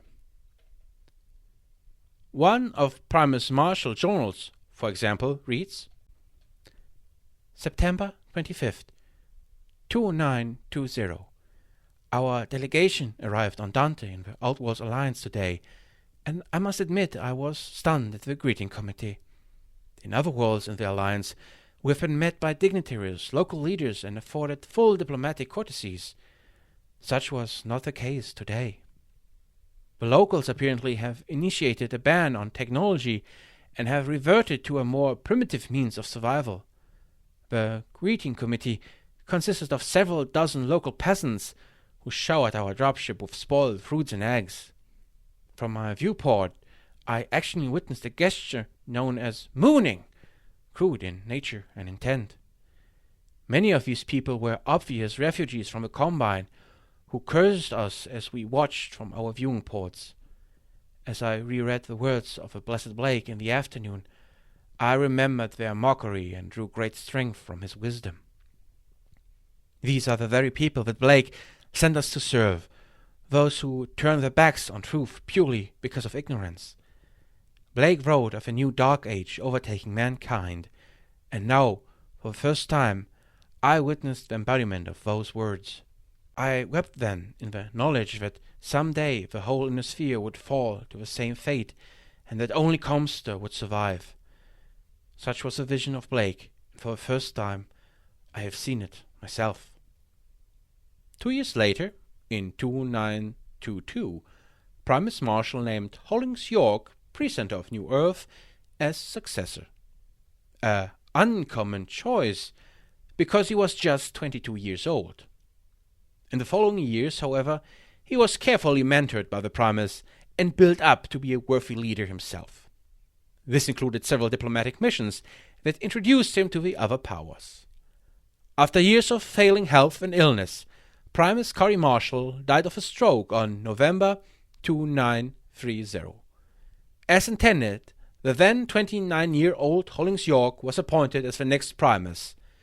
He was the youngest ever to hold the office. Primus Holling York is, without a question, the most beloved and most fondly remembered leader that the Blessed Order ever had. A young, charismatic man with a great talent as a speaker. A creative innovator who earned with his boldness and idealism the support of many and the love of the people. It was also York who founded one of the most famous and important branches of the Order. New ComStar and the Word of Blake disagree on everything, often just out of principle, but here they agree in their assessment. Both praise York as one of their greatest leaders, a perfect example for the qualities a head of ComStar should have. This all makes the tragic incident that ended his tenure and life even more ghastly and sad. Right from the get-go, York faced a major crisis. For years, ComStar had hoped to welcome a member of House Kurita into the Order. Since the time of Karpov, the Order had aimed to win members of all the houses as members themselves, to open new lines of communication and especially to gain inside information about the state and the proceedings inside the ruling families. By Holling's time, most houses had already allowed one or several relatives to take the robe and join up. House Kurita was the big exception. When Nises Kurita, sister to coordinator Hyugai Kurita, had asked to join ComStar, she was welcomed with open arms. Much to the chagrin of her brother, as it turned out. In multiple communiques and messages, he accused ComStar of interfering in the internal affairs of his house, which Primus York answered by accusing House Kurita of interfering in the internal affairs of ComStar. Nonetheless, Primus York ordered the precentor of Lufan, Stephanie Hendricks, to personally verify and investigate Nises Kurita's wish to join ComStar. She underwent an extensive range of ROM tests, passing all of them. Though pleased that Nises wished to join ComStar, the Primus was not anxious to alienate the coordinator. Despite his fears of creating tensions between the two governments, York approved Kurita's appointment as an acolyte. In order to not escalate the matter even further, he offered to not only restrict her position to Lufan, he also ordered to keep absolute secrecy about the Kurita defection, to allow the coordinator to save face. And sadly, to no avail. The new acolyte had just started her training in the ComStar hospice on Lufan when a strike team of 6 ISF agents tried to extract her. However, they were identified by the 2 ROM agents that Presenter Hendricks had posted as security detail for Nises. In the following shootout, 4 ISF agents, both ROM agents and a civilian, died. The prodigal daughter of House Kurita was seized and returned to her family. Needless to say, that she was kept under a tight lockdown, guarded and surveilled by several dozen ISF agents. Primus and First Circuit now had to make a difficult choice. They could silently accept the kidnapping and imprisoning of a sworn acolyte, or they could start an open conflict with one of the great houses. After only 15 minutes of debate, Primus York had convinced everyone to back his preferred action. ComStar would take a tough stance and defend itself in the open. The normal step would have been to copy Toyama's idea and to impose an interdiction on the Combine. But the Primus disagreed. He suspected that such measures would just lead to defiance and resistance against the wishes of ComStar, and maybe even endanger the life of Nises Kurita. It was the presenter Dieron, William Fullerton, who pointed to the most promising course of action. The obsessive code of honor inside the Combine only allowed to yield under one condition: the use of military force. A complicated matter because the order did not field any military of its own.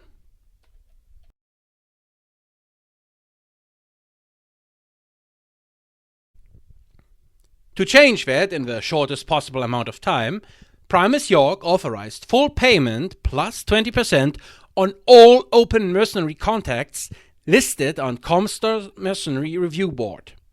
Overnight, ComStar had at its command over 6 battle-hardened regiments, enough to persuade the coordinator that he might be facing an assault on a few fronts, while he was also at war with his neighbors. The situation improved even further for ComStar when the coordinator decided to allow one of his contracts to run out. The mercenary unit in question was an assault battalion called the Bandersnatchers. Their positioning was in striking distance of Lufan, and ComStar gladly paid them double the usual rate, gaining a unique opportunity to force a coordinator's hand. York knew that the success of this confrontation with the Combine depended on not interfering in attempting to control events from Terra, but to allow Presenter Hendricks to call her shots locally.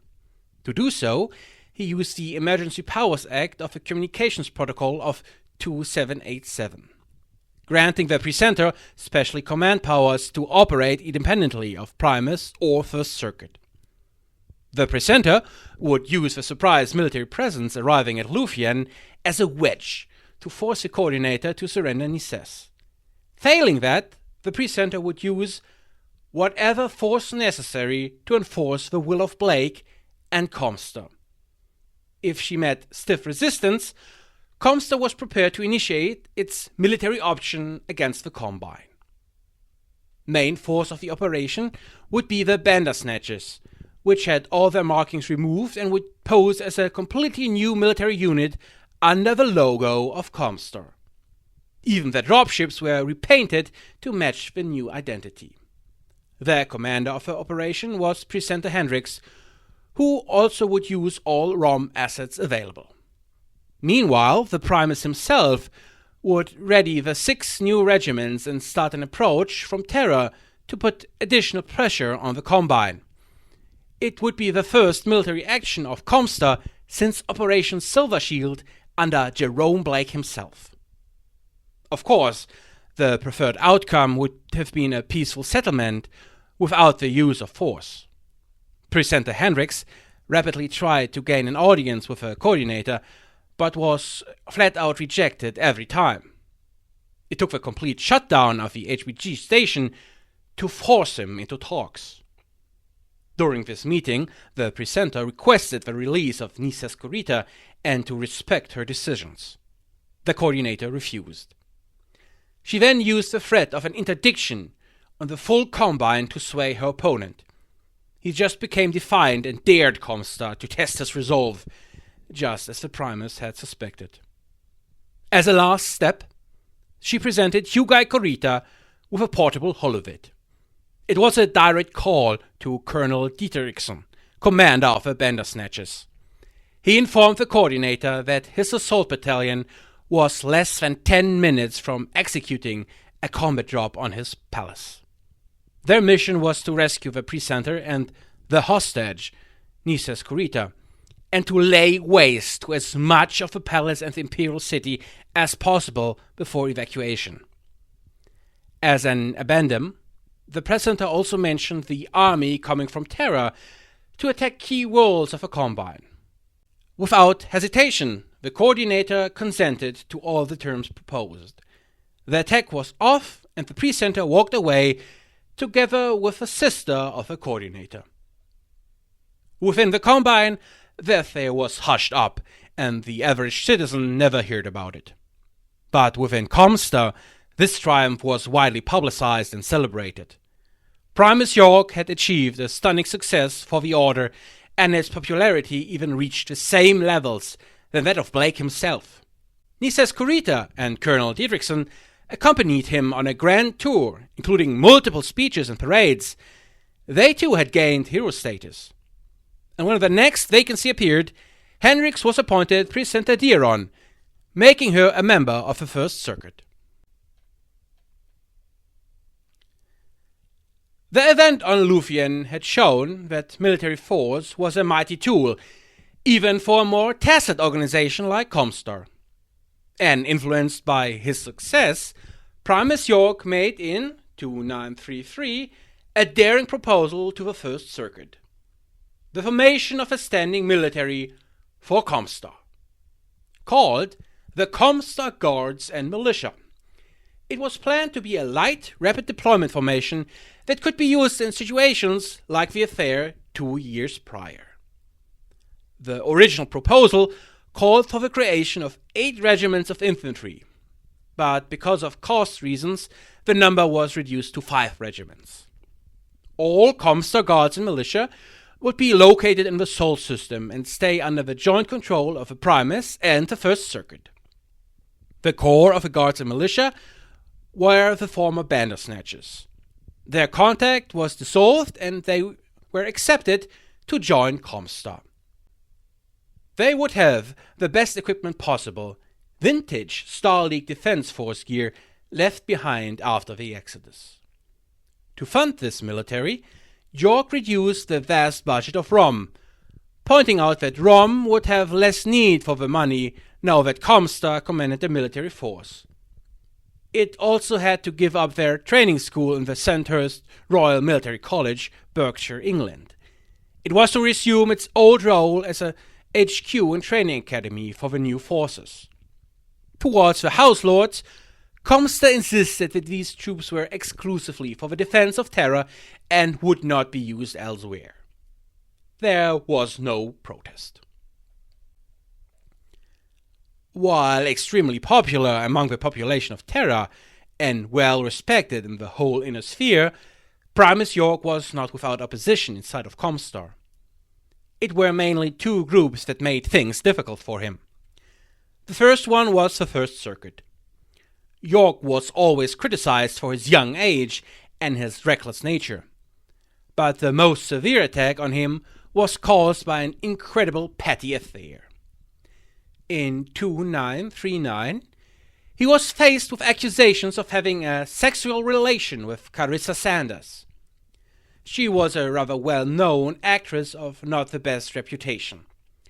Their connection made the headlines for some time, and although the Primus denied a deeper contact to Miss Sanders, she gave several widely published interviews where she affirmed the accusations. As a result, the presenter Orienta, Adrien Sims, started to openly oppose the Primus. She had already used the debates over funding the new military to gain concessions and was more or less constantly feuding with York. When the news of the affair broke, the presenter claimed that his actions had soiled his holy office and demanded his resignation. In a move that betrayed his cunning, Primus York diffused this predicament by simply naming Adrien Sims his successor.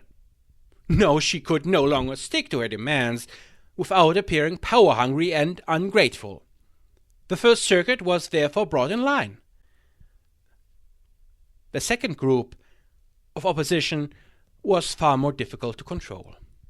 It was ROM, the powerful sword and shield of ComStar. York had appointed his friend, Presenter Gilbert, as head of ROM, but this was a dubious choice. Not because Gilbert was disloyal towards the Primus, far from it. The problem was his hostile attitude towards the organization he had to lead and to control. Some of the First Circuit even mused that his actual purpose was to completely dismantle ROM, a claim that he himself openly denied.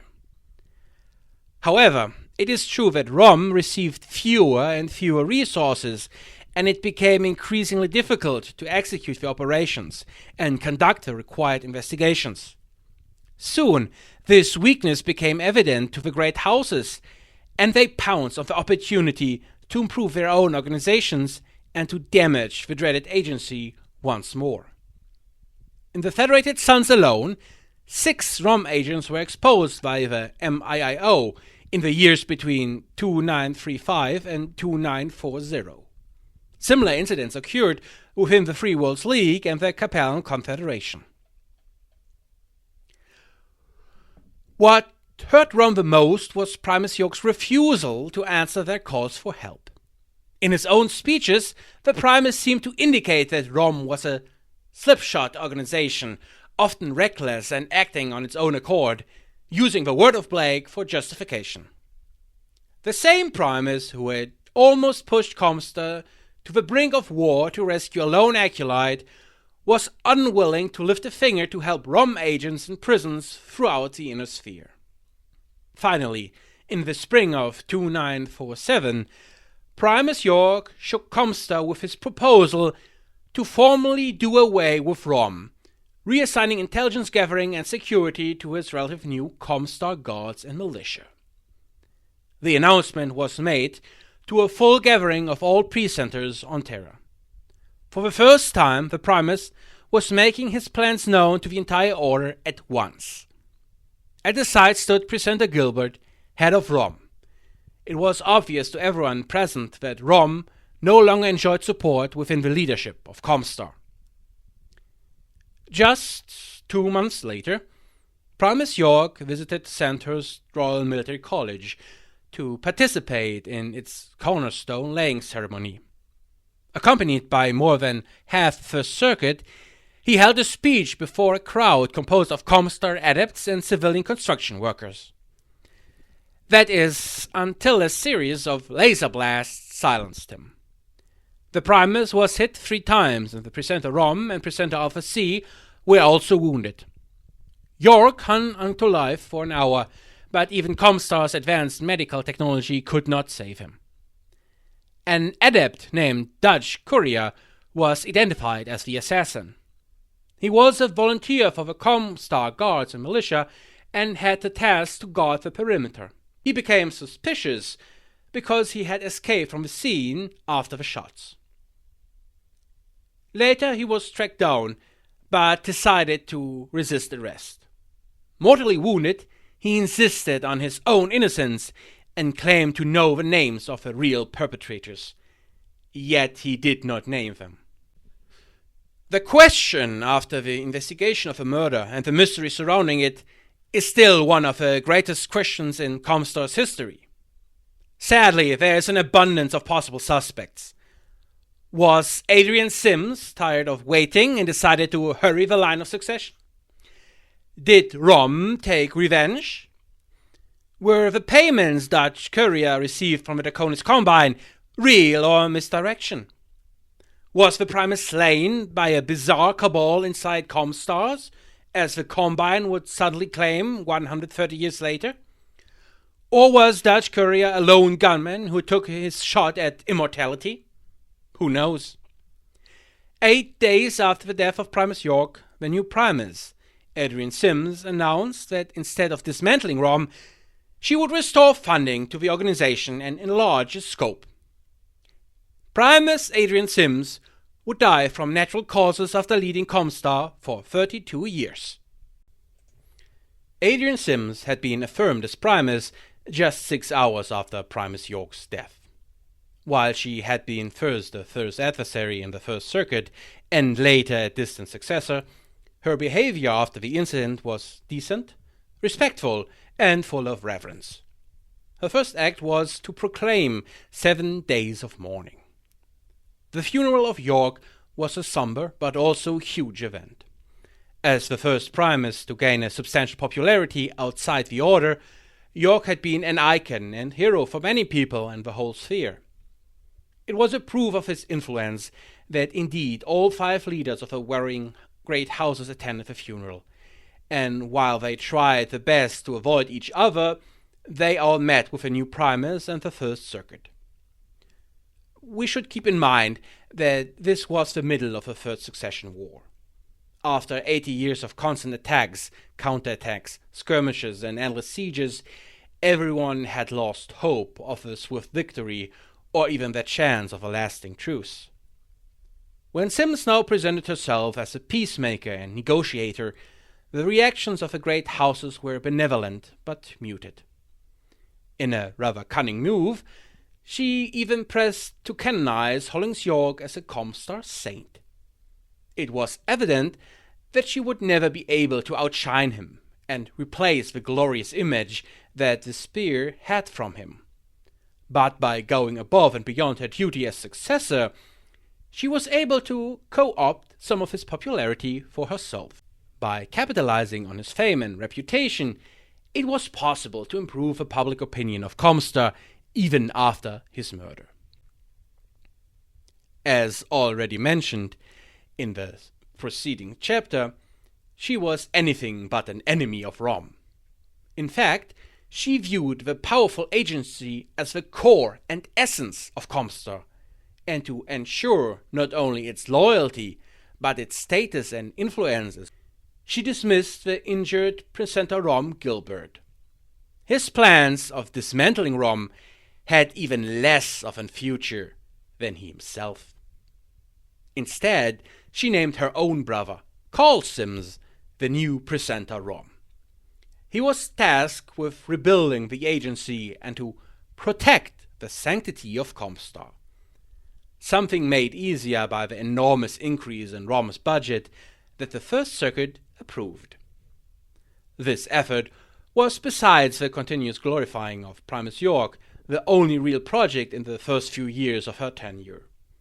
2959, this would change in a way fitting an organization that called himself Blessed Order. In 2959, Primus Adrien Sims started to suffer from repeating nightmares. The events and actors shown in them were unsettling and horrifying. It became so bad that the Primus seemed it necessary to inform the First Circuit about them. We have an account of one of her first dreams. One night she had fallen asleep at her desk and was awakened by the ghostly figure of Jerome Blake. The apparition stood next to a map of the inner sphere and pointed to the mysterious space beyond the territories of the current governments. In a chilling voice, he warned her that the only true threat to ComStar lay far beyond the borders of the inner sphere. Of course, the first idea was to take a vacation and professional help to recuperate. But the dreams continued to come. Unsure what to do next, the Primus decided to again inform the First Circuit about them. This time the nightmare was slightly different. This time it was Comrade Toyama who appeared to her in a dream, also pointing to a map of the inner sphere. Suddenly the borders seemed to burst into flames, and strange monsters and beings leapt out from the flames until the whole map of the inner sphere had been burned to mere ashes. The Primus insisted that the visions were prophecies of the future. Soon, opponents of the Primus tried to use these visions to raise questions about her sanity and damage her position inside of ComStar. A foolish idea that betrayed that they did not understood the true nature of their own organization. Inside the Blessed Order, many sided with the Primus and agreed that her dreams were truly a warning from Blake himself, a mystic revelation that not only informed them about the terrible peril that they may face in the future, but also renewed and changed the purpose of ComStar. Primus Sims turned from a mere replacement of Primus York to a holy woman and prophet in her own right. Her power inside of the Order was now unquestioned. Motivated by her visions, She decided that it was wrong to face the Terra from beyond ignorant, but that ComStar had to gain knowledge about it as soon as possible. For this task, she created a new branch, the Explorer Corps. Their mission would be to travel the unexplored systems of the galaxy in the deep periphery and far beyond, via jump ship. On their way, they could create reports and detailed map about every discovery they made. Planets, asteroids, abandoned installation, and most important, signs of human settlements. It should be a peaceful mission. Neither the jump and dropships nor the personnel were heavily armed. If contact was made, they were to engage in diplomacy and negotiations. Their gained informations would be shared with the sphere, after securing any relevant technology, of course. A special part of this campaign was the mystery of a long-departed Kerensky Exodus fleet. Primus Sims knew that her visions alone would not be enough to convince the hardened politicians on the First Circuit to approve and bankroll such a huge and far-reaching endeavor. Using Kerensky as a potential source of trouble, a non-spiritual argument could be made for it. No one could fathom how correct this worry would be. By 2961, the first ships of the Explorer Corps began to make their way through the vast periphery. Though they did not find the trail of the Kerensky fleet, they did locate a number of isolated and forgotten colonies. Some of the colonists had never learned of the fall of the Star League. Others had been formed by civilians fleeing the horrors of the First Succession War. Sometimes the explorers had disastrous contacts with pirates, new diseases, or deadly plants and animals. But such risks seemed to make the Explorer Corps all the more romantic for recruiting purposes. The work of the Explorer Corps also helped to improve the Order's relations with the House leaders when ComStar informed the Periphery and House governments of the discovery of some of these lost settlements. The truly frightening thing about Primus Sims' nightmares is that they contain descriptions of creatures that are very close to the totem animals of the clans. The metallic viper of Clan Steel Viper, or the emerald birds of death of Clan Jade Falcon, just to name two. And it should be the actions of the Explorer Corps that made the offsprings of Kerensky's Exodus aware of the inner sphere again. But that was long after the time of Primus Sims. In 2979, she died in her sleep of natural causes. She had never named a successor, leaving the task to the First Circuit. To honor her drive into the unknown, her ashes were scattered in the deep space by one of her explorer jump ships. The next and 10th Primus was Yin Takami, presenter of New Earth. His time at the head of ComStar should right from the beginning start with one of the most bizarre threats that the Blessed Order ever faced, the Tripits affair. Just 10 days after his approval, Primus Takami was informed by presenter Rom, Carl Sims, that forces of the Taurian Concordat had discovered a long-abandoned Black Lion-class battlecruiser, the Tripits, in an empty star system near New Vandenberg. While an ancient relic from the time of the Star League, the Concordat seemed confident and eager to repair and recommission the old warship. 200 years prior, this would not have made a big difference. But the situation had changed drastically. One of the most serious results of the succession wars had been the loss of almost all existing warships. So the discovery of even a single one was enough to completely change the balance and power dynamic in the sphere. Not only because it could be an asset for the Taurians, but also because it could fall into the hands of more powerful entities with far bigger industrial capacities, like the Capellan Confederation, which was planning their own reclamation mission. Primus Takami was not willing to take chances. He ordered the 1st Division of the ComStar Guards and Militia to rush to the system and completely destroy the Tripits, denying the prize to all others. The strike force had all its markings removed and their vessels painted completely white. They were under strict orders to avoid any kind of communication during the operation. They just entered the system and immediately attacked the Taurian units, protecting the battlecruiser. The resistance was stiff and forceful, but no match against the superior technology of the attacking fighters. In less than an hour, the battle was over. What followed was the swift and utterly destruction of the old warship before the white force retreated and disappeared without a trace. The Treepits should soon turn into one of the great mysteries, and it took a schism, a reformation, and an opened archive for the truth to come out. The danger of losing the technological advantage against the houses was one of the driving forces for Primus Takami.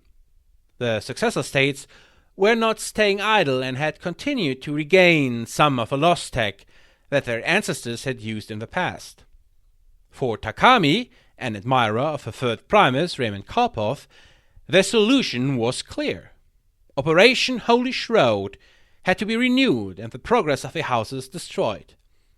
A campaign of assassination and terrorism to kill scientists and engineers and to demolish laboratories and research installations. But the times were different now. The great houses had far better intelligence agencies and were able to prevent a multitude of plots to play out. Many targets were saved and could continue their research. It was lucky for ComStar that still no one was able to identify them as the real culprit, and they could carry out some missions. But overall, the results were mixed and mediocre, a far cry from a resounding success of the original Operation Holy Shroud. The most important change to ComStar under the rule of Yin Takami was the extension of the First Circuit. Since the time of Blake, the First Circuit was always the presenters of the most important HPG relay stations. It was a position based on the technical proceedings of interstellar communication, not the wider politics outside of ComStar. Takami wanted to change this by fully embracing the political nature of the First Circuit. So he proposed to name 4 new members and to change the position of one already existing. One for each of the great houses. These new presenters would represent all HPG stations in their corresponding state, inform the Primus about the politics of them, and serve as direct connection to the house. Primus Yin Takami's speech to the First Circuit, June 14th, 2988.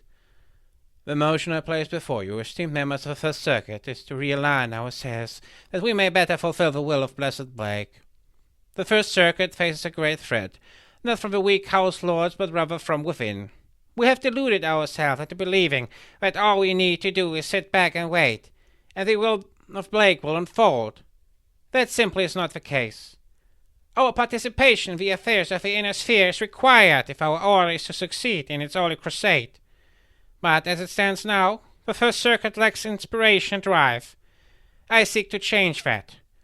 I propose that we add several new members to our ranks. The new positions I seek are Presenter Tharkat for the Commonwealth, Presenter Sian for the Confederation, Presenter Adrius for the Free Worlds League, and Presenter New Avalon as the advocate member of the Circuit for the Federated Suns. I propose also making Presenter Diron the advocate of the Draconis Combine. The role of the advocate member is to speak as counsels to the First Circuit for each of the realms he or she represents. Thus will this esteemed council act in accordance with the will of Jerome Blake by fully understanding the impact of our decisions on the various houses of the inner sphere. So it has been proposed.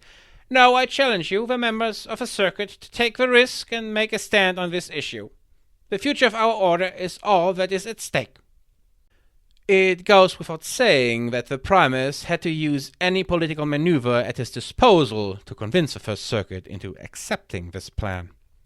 The result was a change in the leadership of ComStar that would determine its course of action for the rest of its existence. The advocate seats proved to be a double-edged sword. In Primus Takami's times, they were useful in providing ComStar with insights into the thinking of the various house governments. Over time, these advocate presenters created a majority power base for themselves through their ties to the ruling houses of each successor state. As the presenters not associated with a house found themselves gradually losing their voice in the direction of ComStar, they eventually stopped attending First Circuit meetings, leaving only the core of house-aligned presenters in power. Officially, all presenters administrating the First Circuit HPGs are still members of the First Circuit.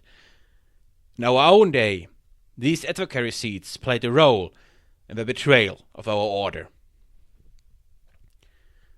The death of Takami was one of the most spectacular ones in the history of ComStar. In late 2994, the Pride of Blake, the Primus private jump ship, experienced a full engine core overload and meltdown. At the time, the Primus and 2 members of the First Circuit were on board. All 3 perished in the following explosion of his ship. Just as his predecessor, he had failed to name a successor, so the First Circuit decided to give the leadership to the presenter Alpha C, Adrien Rosenstein. Looking back, the tenure of Takami represents a decisive change in the behavior and the policy of ComStar. Especially the reform of the First Circuit opened the order to a stronger involvement in the affairs of the great houses and the aggressive actions during the Three Pits affair and Operation Holy Shroud, too. They prepared the way for a far more active ComStar. So, just like Raymond Karpov, who was declared a saint by Takami, marks the end of early ComStar, the Primus ship of Takami marks the end of the Middle Era. Those who had to follow him would belong to the late phase of ComStar history. Presenter Alpha C, Adrien Rosenstein, was a man who had reached his position by displaying incredible skill as an administrator while displaying little to no political will or agenda. Primus Adrien Rosenstein was the exact opposite. What was thought to be a safe choice that would not harass the members of the First Circuit and give ComStar a break from the aggressive actions of his predecessor turned out to be a political savvy fanatic who would push the order further down the road of conflict. His first action as Primus was to name replacements for the 2 First Circuit presenters that had perished alongside Primus Takami. To the surprise of everyone else, he nominated 2 extremist hardliners, religious fanatics that had no substantial power base in the order itself and represented a loud but very small minority. Their new position changed the power dynamics in the First Circuit massively. To support this shift in direction on an ideological basis, Rosenstein published his own manifest, Blessed Destiny. Using quotes of the founders of ComStar, Blake, Toyama, and Karpov, he presented ComStar with a new blueprint to fulfill its destiny. Core component was to manipulate the great houses into fighting each other and to improve ComStar's power by using them as unwitting pawns in the great game. The key to do so was the Order's advantage in information and technology, something that had to be improved and protected at all costs. But in other passages of his book, he evolved the approach and mused that the direct use of military force could be a future option for ComStar. A type of operation that was first attempted by the beloved Primus York, as Rosenstein gleefully pointed out. At the end, Blessed Destiny was to become one of the most influential books of ComStar.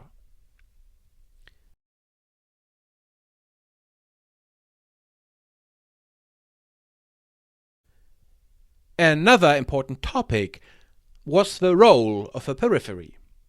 Primus Rosenstein had a passion for the study of history.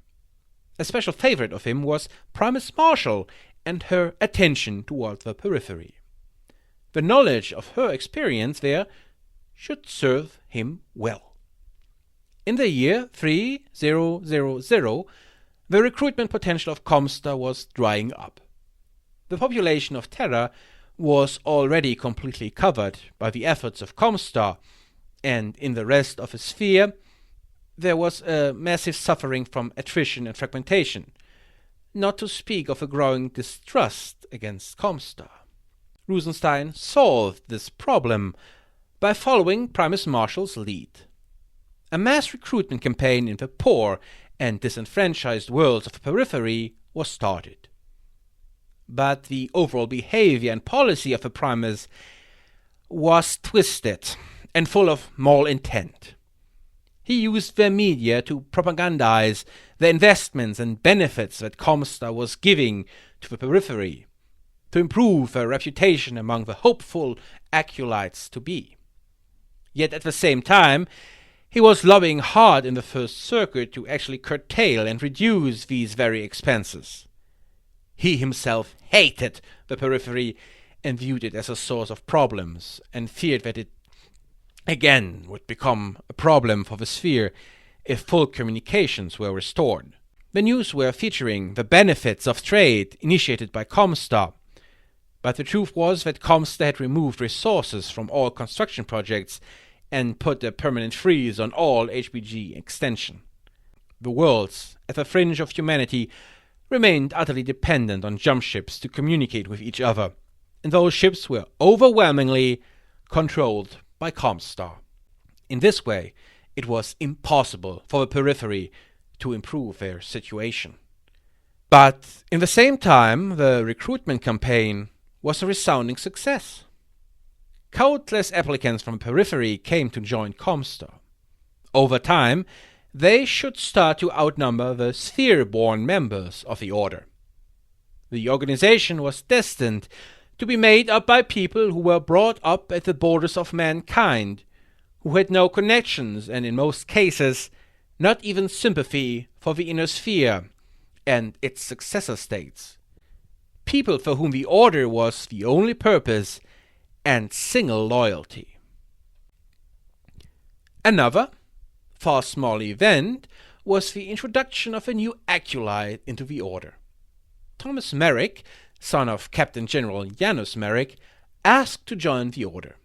It was a cause for celebrations because he was the heir to the Captain General over the FWL, which made him the highest-ranking house member to ever swear fealty to the Blessed Order, and to follow the word of Blake.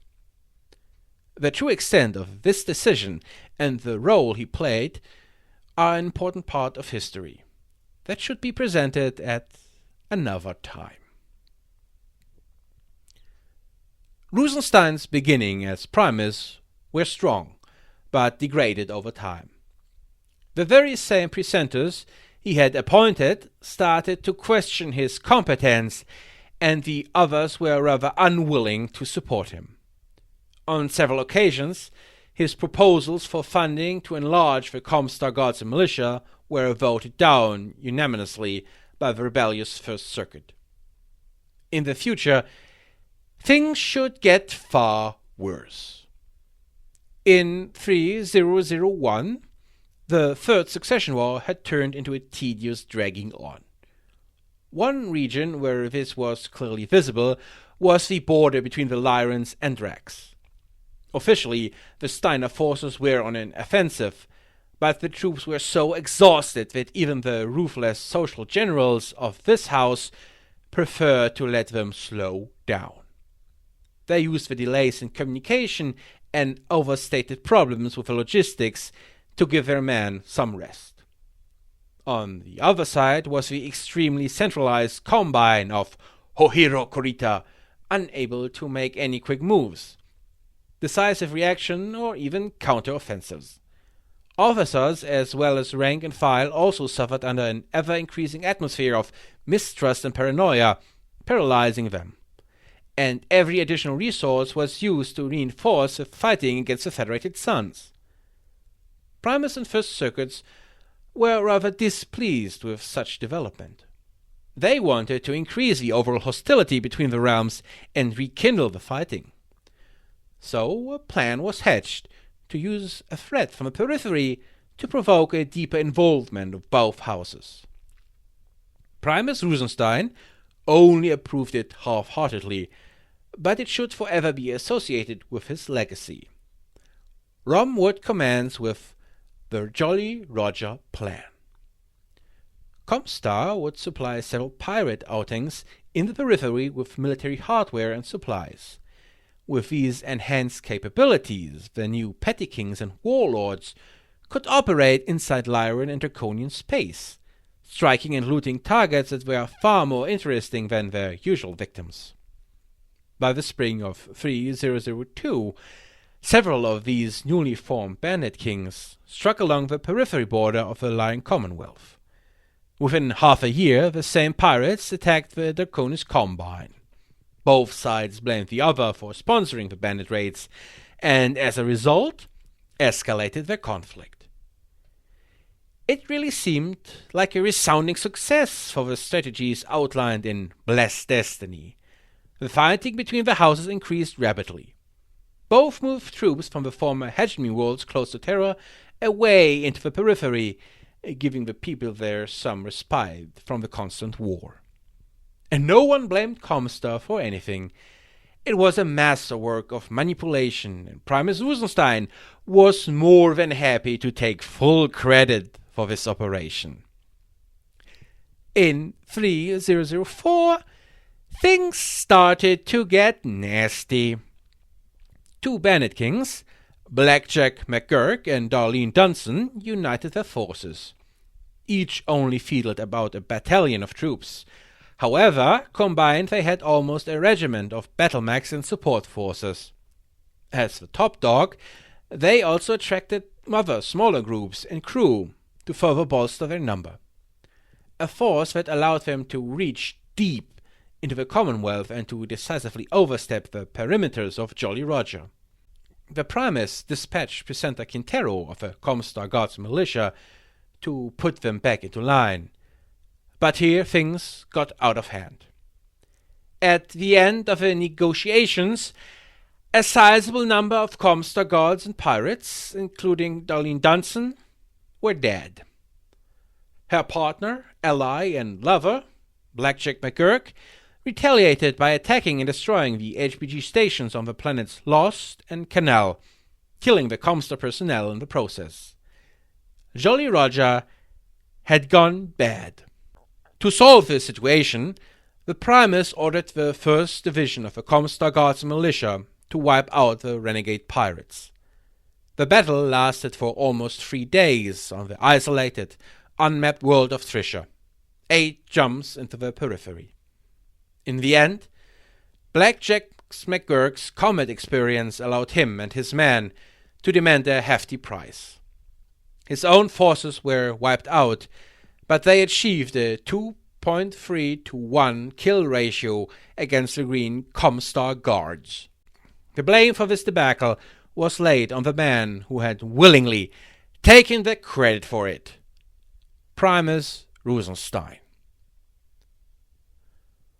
To make matters worse, a new force suddenly appeared in the sphere, baffling even the almighty ComStar and the omniscient Rom. In 3005, a group calling themselves Wolf's Dragoons appeared in the Federated Suns. The First Circuit demanded of Carl Sims, the aging presenter Rom, to explain the origin of the 5 fully armed and equipped battlemech regiments. When Sims' operatives were unable to penetrate Dragoon security and 2 agents died in the attempt, he was relieved of his post. Vesa Christophor was his replacement. The most concerning thing were the new battlemechs and ships in pristine condition used by the Dragoons.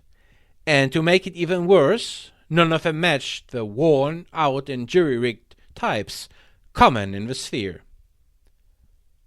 Some followed superior Star League patterns, while others were even of completely new and unknown designs. A display of technology innovation that unsettled ComStar. When then even the economy crumbled and the sea bill entered freefall, the First Circuit lost all faith in the Primus. In spring 3006, the First Circuit requested the resignation of Primus Rosenstein, citing his failings in both the Dragoon and Jolly Roger affairs as a sufficient reason. Rosenstein resigned as Primus a week later, allowing the First Circuit to select his replacement. The next 10 years he would spend as presenter of St. Ives HPG station, before passing away as a broken and lonely man. It must not be forgotten that Primus Rosenstein's appointments to the First Circuit were the foundation of today's ComStar and Word of Blake. Not only did he name former Primus Sims as a Saint of the Order, but some of his appointments, Christopher, Apollo, Vandel, would all play key roles in the direction of both our orders.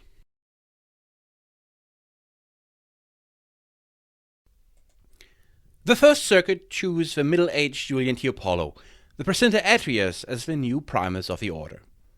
Apollo was a quiet, unemotional man, and like many who held the primacy before him, he was an artful administrator and planner.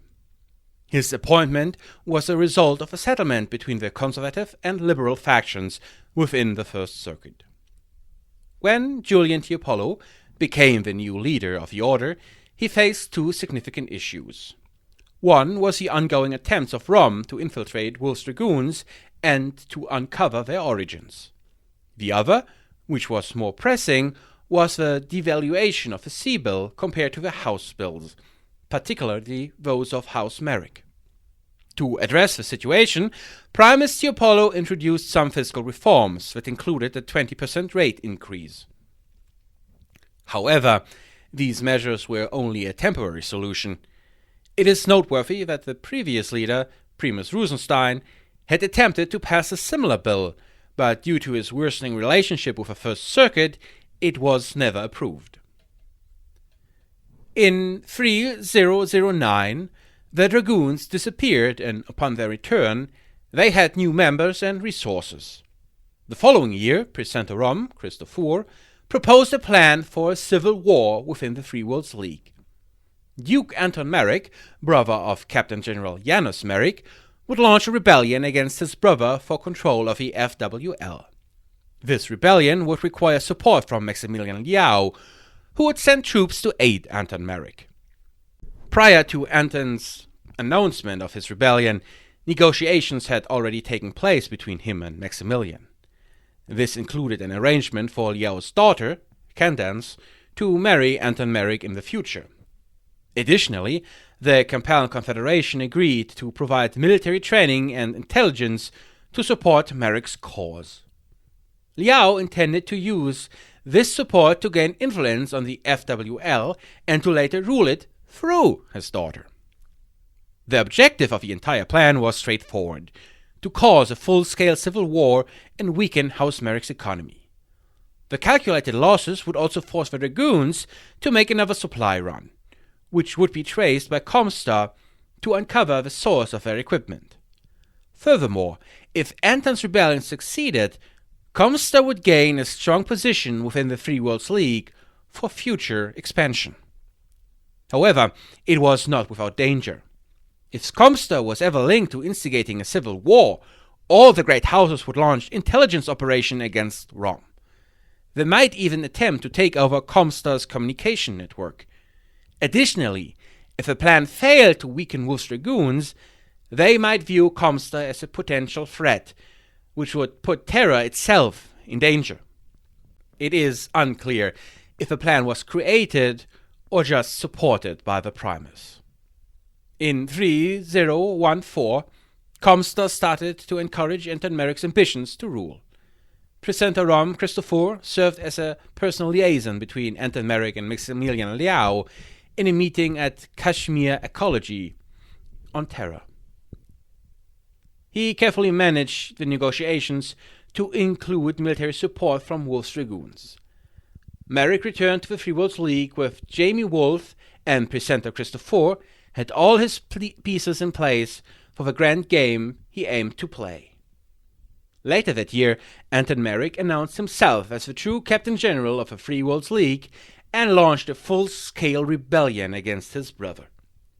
In 3015, presenter Rom Christopher persuaded Anton Merck to divide the Wolf's Dragoons into several units and place him under the control of his own officers.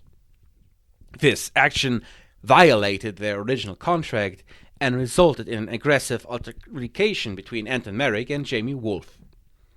Christopher used this to put more stress on the Dragoons.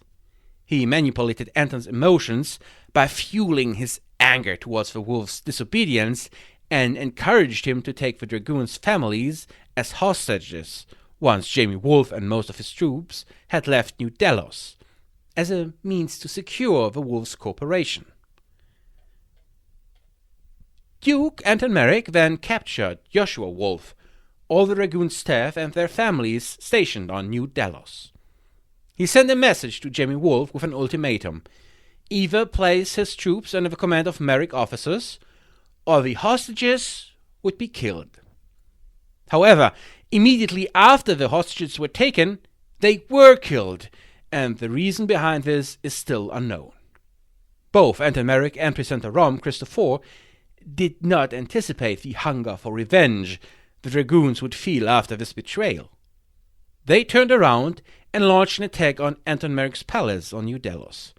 While Duke Merrick died in the attack, presenter Christopher managed to escape. Upon his return to Terra, Prime Minister Apollo placed him under house arrest. The First Circuit could not forgive Rom's failure to learn the Dragoon sources of supply. But the plan was not a complete failure. The value of Merrick house currency plummeted as a result of a civil war, improving ComStar's financial situation in the process. The Dragoons decided to delay their next supply run until 3019. After a terrible campaign, they fought for Merrick on Hesperus II. However, ComStar still could not figure out where the Dragoons were getting their supplies from, or follow their trail.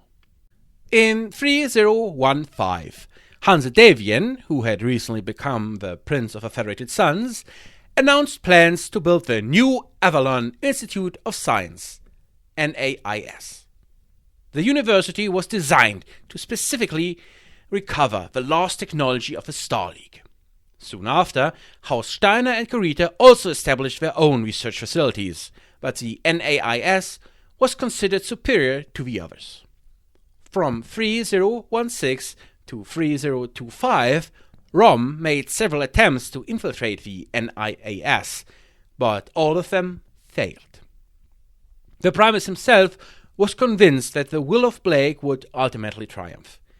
If they could escalate the war, he believed that House Davian would be forced to redirect funding towards war preparations, which would ultimately lead to the failure of the NIES.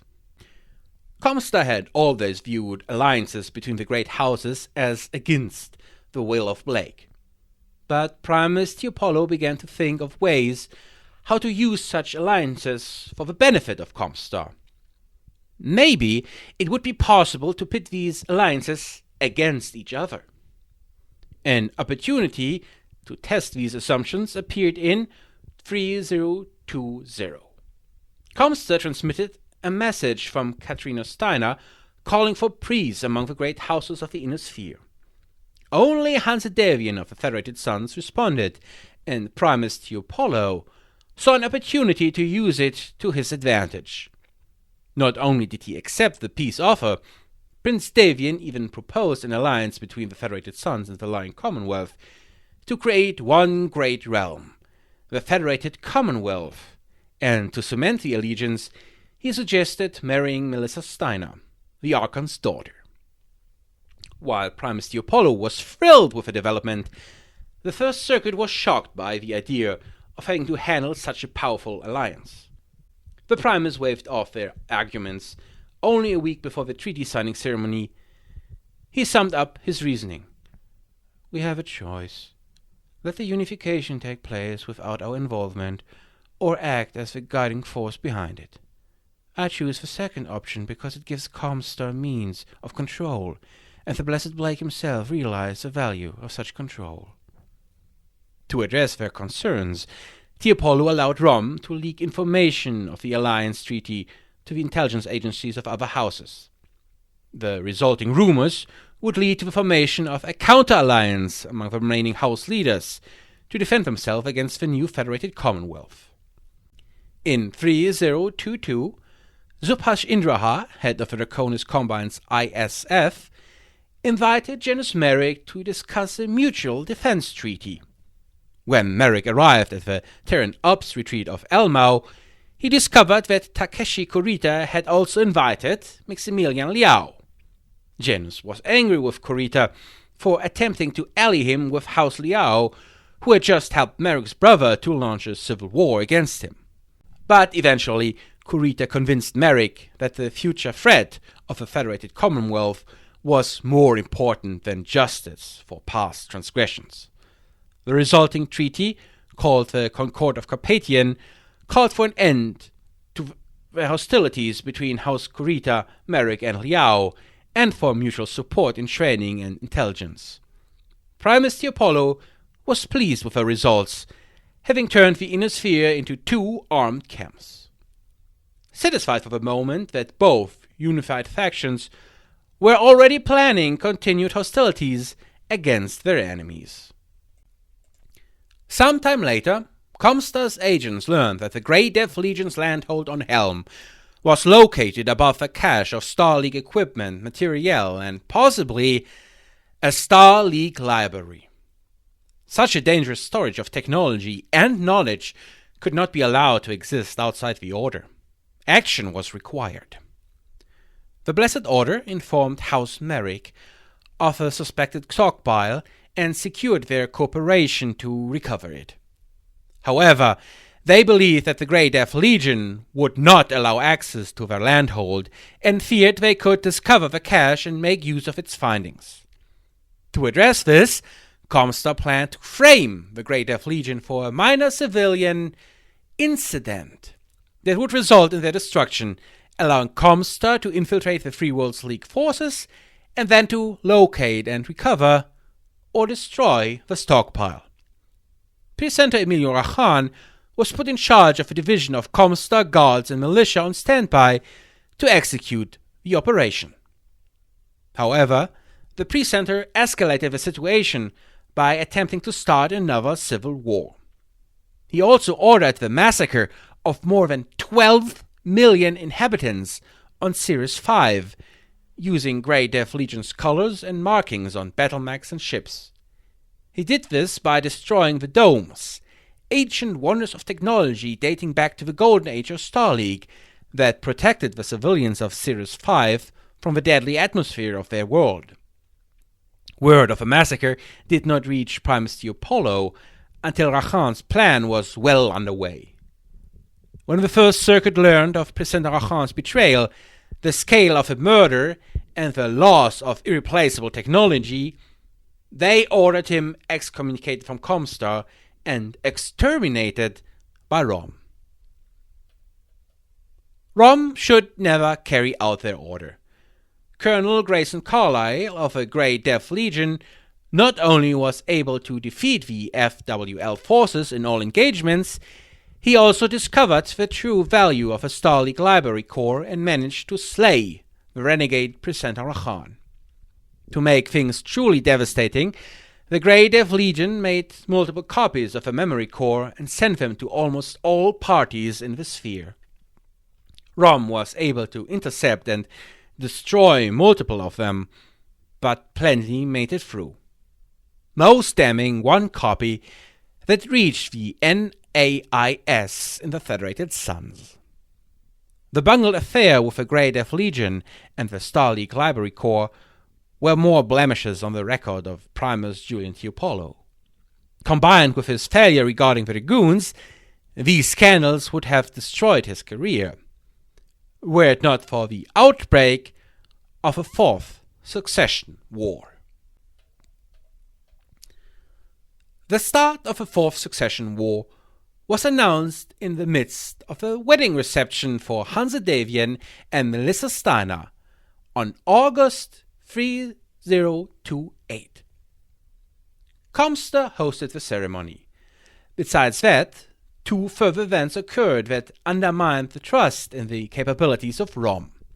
First, Colonel Jamie Wolfe arrived at the reception bearing the swords of the late Minobu Tetsuhara, which he delivered to Takeshi Kurita, along with a dressing down for the waste of a valuable soldier. An affront against Rom, because all kinds of weapons had strictly been forbidden during the celebration. Wolf's ability to smuggle a sword past the security was anything but a small incident. Second, the House Liao entourage was involved in an assassination attempt against Quintus Allard, the head of House Davian's MIIO. 2 Rom security details were killed during the incident. The perpetrators remained unknown. The declaration of war itself is widely known history. Raising his glass in a toast before all the leaders of the inner sphere at his wedding reception on August 20, 3028, Hans Davian declared war on House Liao and announced that his forces were already striking at the heart of the Confederation. The Lion Commonwealth had also opened a full-scale invasion of the Draconis Combine. The Fourth Succession War had begun, catching ComStar completely unprepared. The 2-year-long Fourth Succession War was quite short but extremely bloody. The centuries-lasting Third Succession War had not resulted in meaningful changes of the borders and never endangered the stability of the social and political order. The repercussions of the Fourth should shape the sphere for the rest of the 31st and even much of the 32nd century. In November 3028, the First Circuit of ComStar held a meeting to discuss the possibility of one side achieving total victory in an ongoing war. To prevent such an outcome, Presenter Waterly of Dieron proposed that ComStar should impose a full communications interdiction on the Federated Suns. In May of the following year, House Davian forces attacked Zarna. To provide a pretext for an interdiction against the Federated Suns, Rom developed a plan to frame House Davian and the Federated Suns for an attack on the HPG on that world. To create proof, a small group of ComStar's Guardian militia were disguised as the 5th Syrtis Fusiliers and transported to the surface of Zarna. Using captured inventory sheets, their mechs were painted to look exactly like those of the original ones. The troops were told that the personnel of the HPG station had mutinied against ComStar and were aiding House Davian. The ComStar guards were then sent to attack the HPG while being filmed by a Rom operative. This allowed ComStar to gather evidence against House Davian, and the Federated Suns were officially placed under interdiction on June 1st, 3029. The ComStar guards were smuggled off-world, and House Davian was left trying to piece together what had happened. To divert their investigation, Rom operatives planted evidence implicating House Liao's Maskarovka in the attack. However, there is another version of this incident. Some suggest that the entire battle was staged on Terra and that no real attack actually occurred. The likelihood of this version is a matter of personal judgment. The primary opponent of Primus the Apollo was not a House Lord, a secret agent, or Jamie Wolf, or the Grey Death Legion. Rather, it was an individual in ComStar with great ambition, unyielding determination, and savage ruthlessness, who coveted the position of Primus for herself. Presenter Dieron, Mundo Waterly. Despite the interdiction of the Federated Suns slowing the Davian war machine, it failed to halt its advance entirely. With Tikhonov firmly under the control of the Federated Suns, House Liao faced near annihilation. In August of 3029, Presenter Waterly brought forth shocking evidence to the First Circuit. A copy of a Star League memory core recovered by the Grey Death Legion had made its way to the NAIS. Should this information fall into the hands of the great minds gathered there, ComStar would face an unparalleled threat to its technological superiority. Waterly used this revelation to call for the expulsion of Primus the Apollo, who suffered a heart attack amidst the ensuing debate and was rushed to the Hilton Head Medical Center. 2 days later, he suffered an additional massive stroke and was kept on life support after that. In midst of this crisis, the First Circuit agreed to Waterly's proposal to attack the NAIS and destroy or capture the memory core. Together with a presenter ROM, a battalion-sized strike force was assembled, made to resemble an elite force of the House Liao Death Commandos. All troops volunteered, fully aware that the mission was a one-way attack, and under no circumstances were they to be taken prisoner. The mech warriors were given a quick-acting poison by the presenter ROM to use if they were captured. Success was the only acceptable outcome. On September 10th, 3029, the ComStar Death Commandos attacked the New Evelyn Institute of Science. Prince Davian himself led the counterattack in his Battlemaster. The battle on the campus lasted over 2 full hours, and when it was over, the ComStar force had been destroyed to the last battlemech. The memory core remained intact and in the hands of the Federated Suns scientists. The clandestine mission was a dismal failure. Despite this setback, the First Circuit did not blame presenter Waterly. Primus the Apollo had failed for so long to take any actions against the Federated Commonwealth that Waterly's bold move was thus excusable. No one on the First Circuit doubted her personal power or devotion to the word of Blake, and her star was on the rise. In November, Primus the Apollo passed away in his hospital bed. The First Circuit appointed Mundu Waterly as the 13th Primus of the Blessed Order.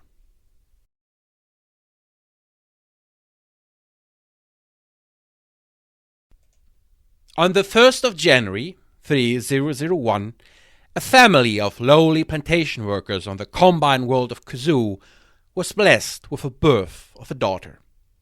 As a gifted student, she soon caught the attention of the Internal Security Force and the Order of Five Pillars, and with this support, it was made possible for her to enroll at the University of Diron.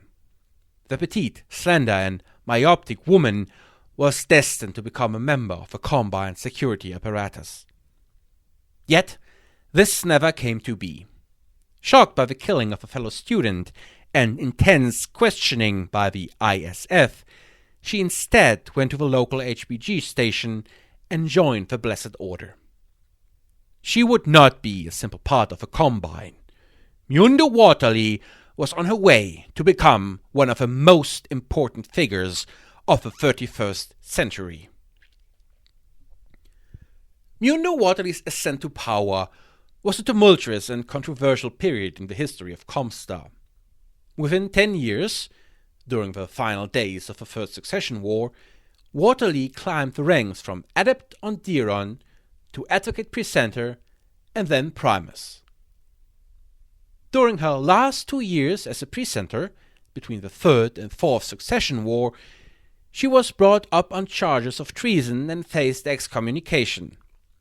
Then she led the call to interdict House Davian, and she used ComStar troops to attack the capital world of one of the great houses.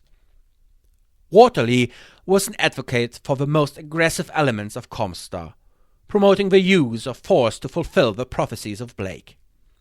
Historians agree that the First Circuit supported her appointment to the primacy because most of its members feared standing against her after witnessing the fall of Julian Apollo. This shift in approach to dealing with the inner sphere was neither wrong nor inherently evil. Primus Waterly saw the gradual downslide of ComStar under Primus Apollo. Waterly believed that the ComStar Guards militia, renamed the ComGuards under her leadership, would save the word of Blake. In accordance with her offensive approach, she quickly replaced presenter Rom, Jarlath, with the ultra-radical Nicholas Cassou, only 3 days into her primacy. In November 3029, as the Fourth Succession War drew to a close, Waterly initiated discussions with the Federated Suns concerning the interdiction. Using the attack on Sana as an example of a need for better protection of ComStar's HPGs, she convinced Davian that his forces were inadequate and suggested placing ComStar troops and battle mechs within the ComStar compounds on each world in his empire. Despite his reluctance, Prince Davian agreed, and by December the interdiction was lifted. For the first time, the House Lords could confirm the existence of ComStar battlemech forces, though the full extent of their strength would remain unknown for years. Deploying ComGuard forces to each world of a new federated Commonwealth required significant time and resources. Until Waterley negotiated the deal with Davian, the ComStar Guards had always been under the direct command of the Primus. Waterley found herself at the head of a logistical and administrative nightmare. Although ComStar had a battle-ready mech force since 3005, they had little experience in moving troops on a large scale or supporting them. Deploying troops to each HPG compound and setting up a costly supply system to support them took more than 2 years and required extensive outside help. The Primus recruited several mercenary leaders as consultants to organize the vast operation, but as a result, long-term contractors eventually learned that the largest military force in the Inner Sphere was hidden on Terra. The secrecy around ComStar started to crack. Primus Waterley had a different belief than her predecessor. She thought that dividing the Inner Sphere houses into 2 armed camps would be dangerous. Instead, she wanted to keep the Inner Sphere splintered and at each other's throat. To achieve her goal, she offered Operation Rosebud. The Wrestlehog district of a Draconis Combine was the border region to the Lyran Commonwealth. A rather unhappy destiny, because it had turned into a constant war zone where raids and counter-raids inflicted casualties on the population. Furthermore, the original Scandinavian inhabitants of the old Principality of Wrestlehog were unwilling to submit under the foreign and strange custom of a Draconis Combine. Several uprisings and riots had shaped the last 700 years of history. During the Fourth Succession War, many Wrestlhagians greeted the Lyran Commonwealth troops as liberators and helped them to recapture many Wrestlehog systems, before the behavior of the Lyran command soured this relation also. Waterley was eager to use this for ComStar's advantage. Operation Rosebud called for ComStar to sponsor a movement within the Wrestlehog worlds to win independence from the Draconis Combine. The new Wrestlehog state would act as a buffer between the Draconis Combine and the Federated Commonwealth, allowing the Combine to relocate its troops, currently policing Wrestlehog, to the border of the Federated Suns. In addition, the Primus also hoped to create enough unrest in Sky for it to create its own independence movement and physically separate the Federated Suns and Lyman Commonwealth again. In September 3030, Primus Waterley secretly met with Kunray Theodore Kurita to lay the groundwork for the first phase of Rosebud. ComStar would provide the Draconis Combine with intelligence information on the Federated Commonwealth and with battle mechs from its undisclosed sources to replenish those lost during the Fourth Succession War. In return, the Combine would allow ComStar to post ComGuard troops at all its HPG compounds and would officially recognize the formation of the Free Wrestlehog Republic. However, when Waterley returned to Terra, she faced the First Circuit that was uneasy with the terms she had negotiated. To quell the debate, she assured the Council that any battle mechs given to the Combine would be stripped of any lost tech devices, despite the promise she just had made to Kunray Kurita of delivering exactly those components. In 3034, House Kurita recognized the Free Wrestlehog Republic, giving up most of the worlds it had promised to ComStar. The Lyran Commonwealth equally had to surrender a considerable number of worlds won during the Fourth Succession War to the Republic, damaging the relationship between the Commonwealth and the Republic. Shortly after, both the Combine and ComStar began to question their earlier agreement.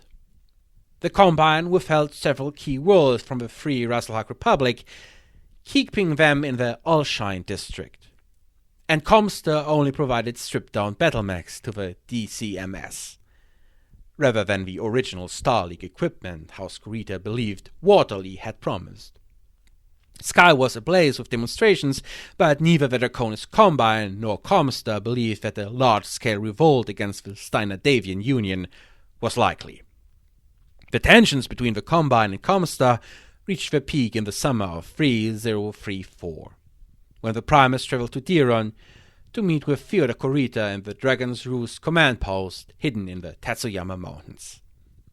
The meeting was cordial, but tense, with both sides claiming that the other had failed to uphold their end of the pact. Fyodor Kurita insisted that he was unable to concede any other worlds to the New Republic. To conclude Operation Rosebud, Fyodor Kurita presented a unique gift to Primus Waterly, a former general he had captured some years ago. The Conway knew that despite ComStar's vast military machine, the troops lacked practical military experience or leadership other than that of a contracted mercenaries. By presenting the prisoner to Waterly, he gave the Comguards a new path, filled with endless possibilities. The new general would be known under the name Anastasius Vogt. Primus Waterly made Anastasius Vogt her new Presenter Rom, replacing Presenter Cassio because of his gross incompetence during the recent dealings with the Draconis Combine, even though the Primus handled all the negotiations directly. Despite the sensitive nature of Vogt's posting, he was approved with little debate by the First Circuit. Many historians and witnesses believe that the Primus used political favors to prevent controversy over Vogt's appointment. None knew his background or opinions, and most assumed him to be simply one of Waterly's followers. To tie everything together and get the most benefit out of Operation Rosebud, the Primus turned her attention to Sky. In meeting with Ryan Steiner, leader of the Sky Independence Movement, Primus Waterly agreed to provide favor user status to Ryan and his followers in exchange for an incident. In 3041, forces loyal to Ryan Steiner car-bombed the outer perimeter of HPG compound, killing 5 acolytes and 2 adepts and seriously wounding the presenter of the station. Using this attack as a pretext, Primus Waterly demanded that Archon Steiner allow her to post Comguard forces in the Commonwealth to protect the HPG stations. A full interdiction would be the result of a refusal. The Archon agreed, despite her personal resentment of the Primus and her demands. The Primus claimed that Operation Rosebud was a success, but her detractors in the First Circuit pronounced it a failure. For them, too few of its goals were met. However, Waterly solidified her hold on the First Circuit by appointing Gardner Rees as the presenter of Rasselhag and as a new advocate member of the First Circuit. Rees had been a low-level adept in the Order before Waterly promoted him, but he was a devoted follower of her extreme views and would tip the balance of the First Circuit's control in her favor. In the fall of 3034, agents working for the MIIO reported that House Kurita had access to sensitive information that could only have come from ComStar. This led Prince Davian to initiate Operation Flush, a secret war between MIIO and ROM aimed at exposing ComStar's suspected duplicity and ridding the Federated Commonwealth of all ROM agents. Also, Prince Davian believed that if he could prove that ComStar was not adhering to its claims of pacifism, he could rid the Federated Commonwealth of its current garrisons of ComStar forces. Though clandestine, Operation Flush was a bloody war. In December of 3034, MIO operatives rounded up dozens of suspected ROM agents in sweeps on 36 worlds. Flush's opening shot.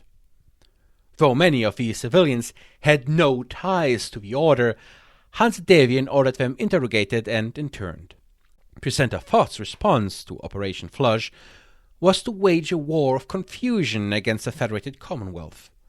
Misinformation in false leaks planted by agents still operating in the FATCOM led MIO to believe that several key administrators and statespersons in the government were ROM agents. MIO's response, after months of following the red herrings, was to begin a systematic assassination campaign against all suspected ROM agents who may have evaded the initial dragnet. Responding to a proposal by Primus Waterly, the First Circuit passed a Readjustment Act of 3035.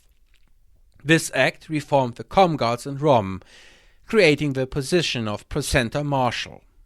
The Presenter ROM post still existed, reporting directly to the Presenter Marshal, who in turn reported to the Primus and First Circuit. Primus Waterly appointed Anastasius Vogt as the first Presenter Marshal of the ComGuards. The new Presenter ROM was Charles Seneca, formerly of the Free Worlds League.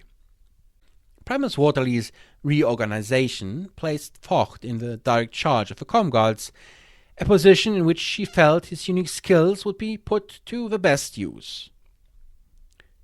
It also allowed Seneca to step up operation against the MIO by using ROM as an assassination tool, resulting in a deadly game of cat and mouse between agents of both agencies, using firebombings, snipers and booby traps. By 3044, when Prince Hans Davian decided to end Operation Flush, some 420 agents had died.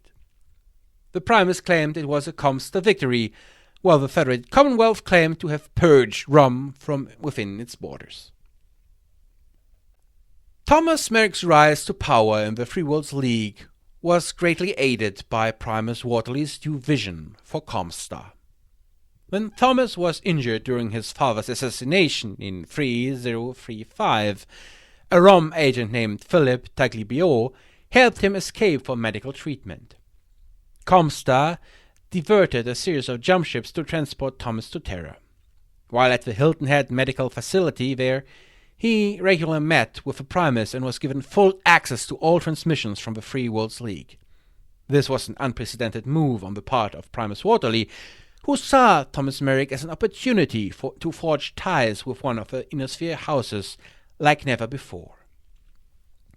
After playing on Merck's background with ComStar, the Primus had agreed to provide him with information on the conditions that he would allow Presenter Marshal Vogt to post ComGuards in the Free Worlds League when he assumed the Captain Generalcy. By the spring of 3040, Thomas Merck solidified his power in the Free Worlds League by capturing Dame Catherine Humphreys, ending Endurian's most recent rebellion. It was a ROM report smuggled to Thomas by Presenter Adrius on orders of the Primus that made Humphrey's capture possible. Seeking to expand her ComGuard postings to every house, Primus Waterly visited the Capellan Confederation in 3038. During a state meeting with Chancellor Romano Liao, tensions between ComStar and House Liao became apparent when Waterly announced an increase of 25% in transmission rates for the Confederation, citing upgrade costs to the HPG network as the cause. Angered by the announcement, Chancellor Liao accused ComStar of exploiting her nation's already weakened economy. So, in an effort to compromise, the Primus proposed that ComStar maintain the current transmission rates for 25 years in exchange for the Capellan Confederation's permission to use ComStar battlemech forces at its HPG compounds. Although Romano was initially resistant to the idea, she and Primus Waterly signed a pact within 6 months, allowing the ComGuards to begin posting troops in the Confederation. Later on, Chancellor Liao began to suspect that Presenter Thiers of Xi'an was a spy, selling state secrets to Liao's dreaded enemy, the Federated Commonwealth.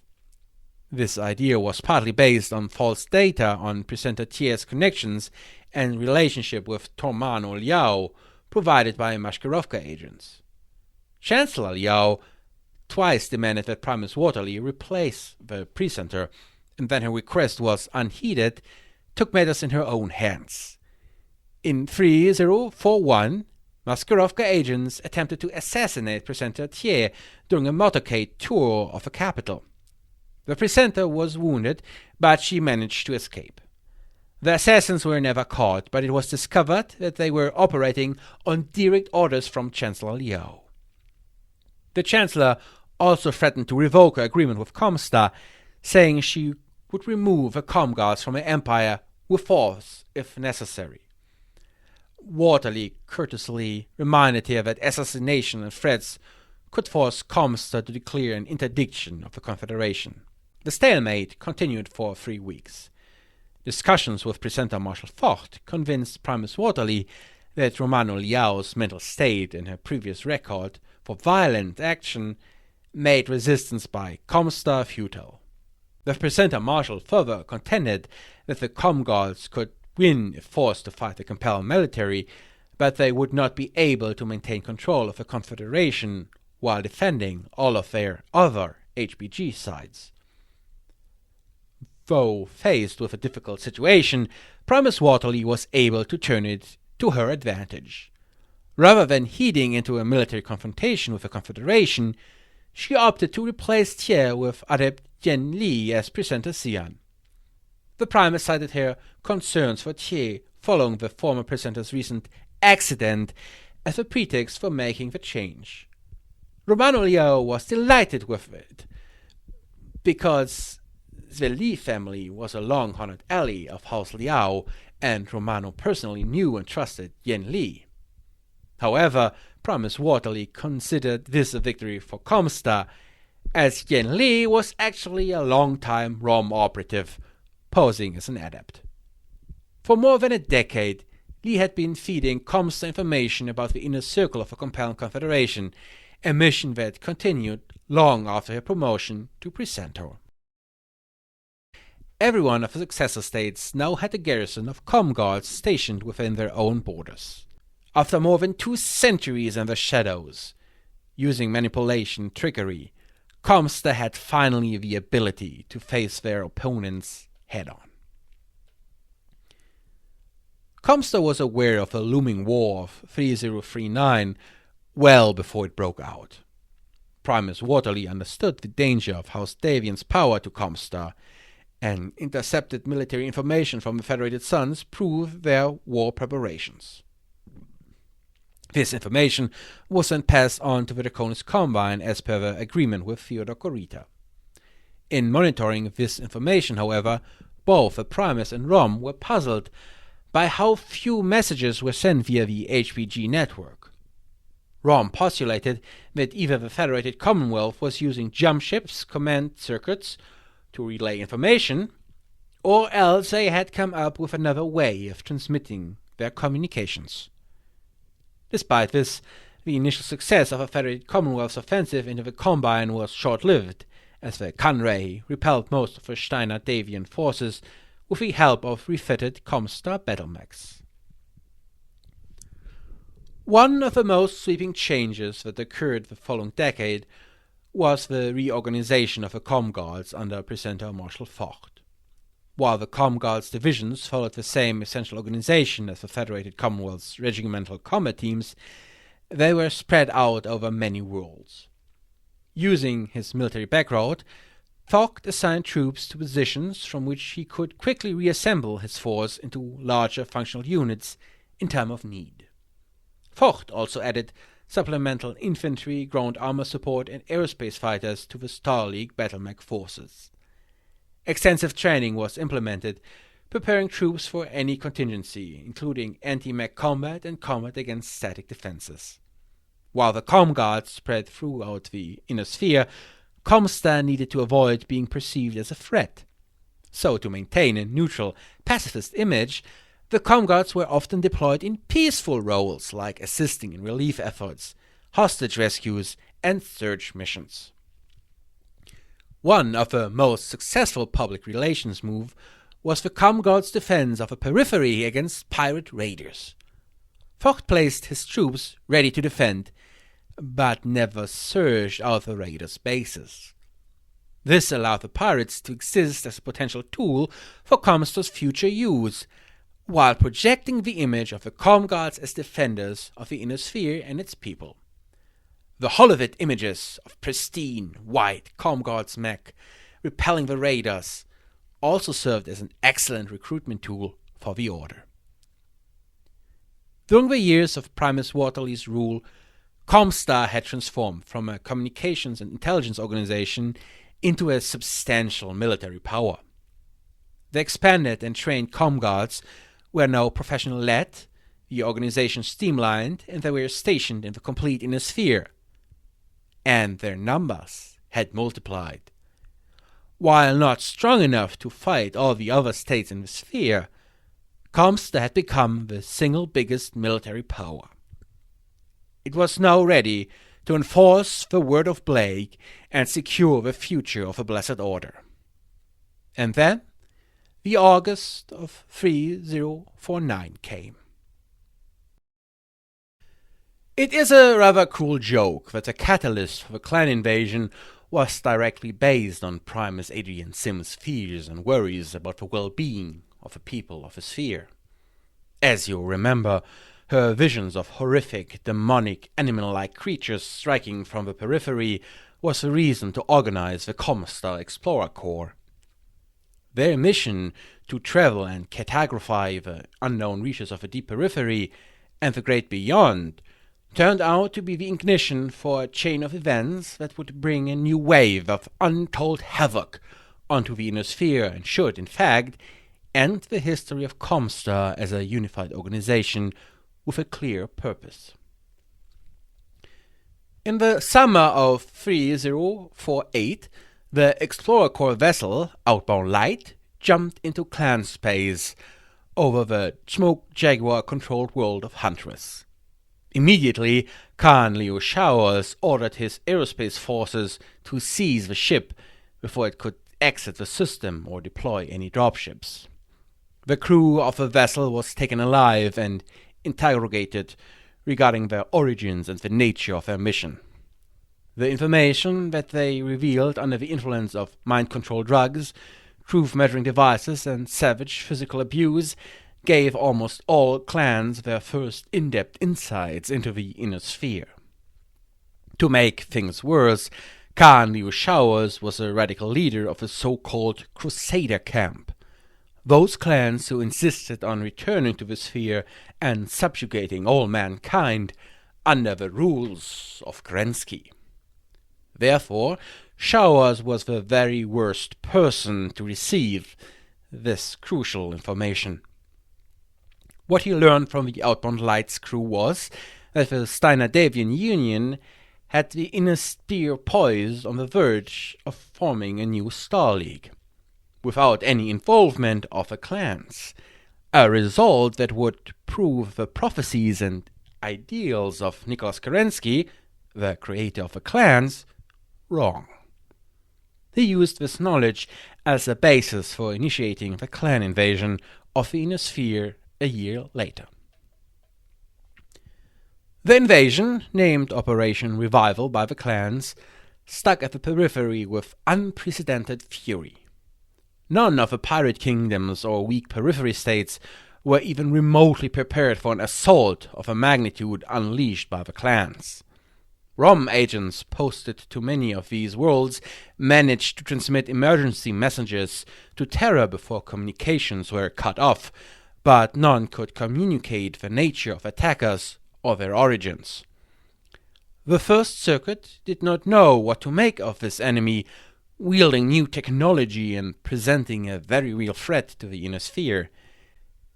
Many feared at first that the invaders might be alien hordes, but careful analysis showed that their use of Battletech technology and their language indicated that they were very human. When the fighting in the Periphery came to a close, Primus Waterly took matters into her own hands.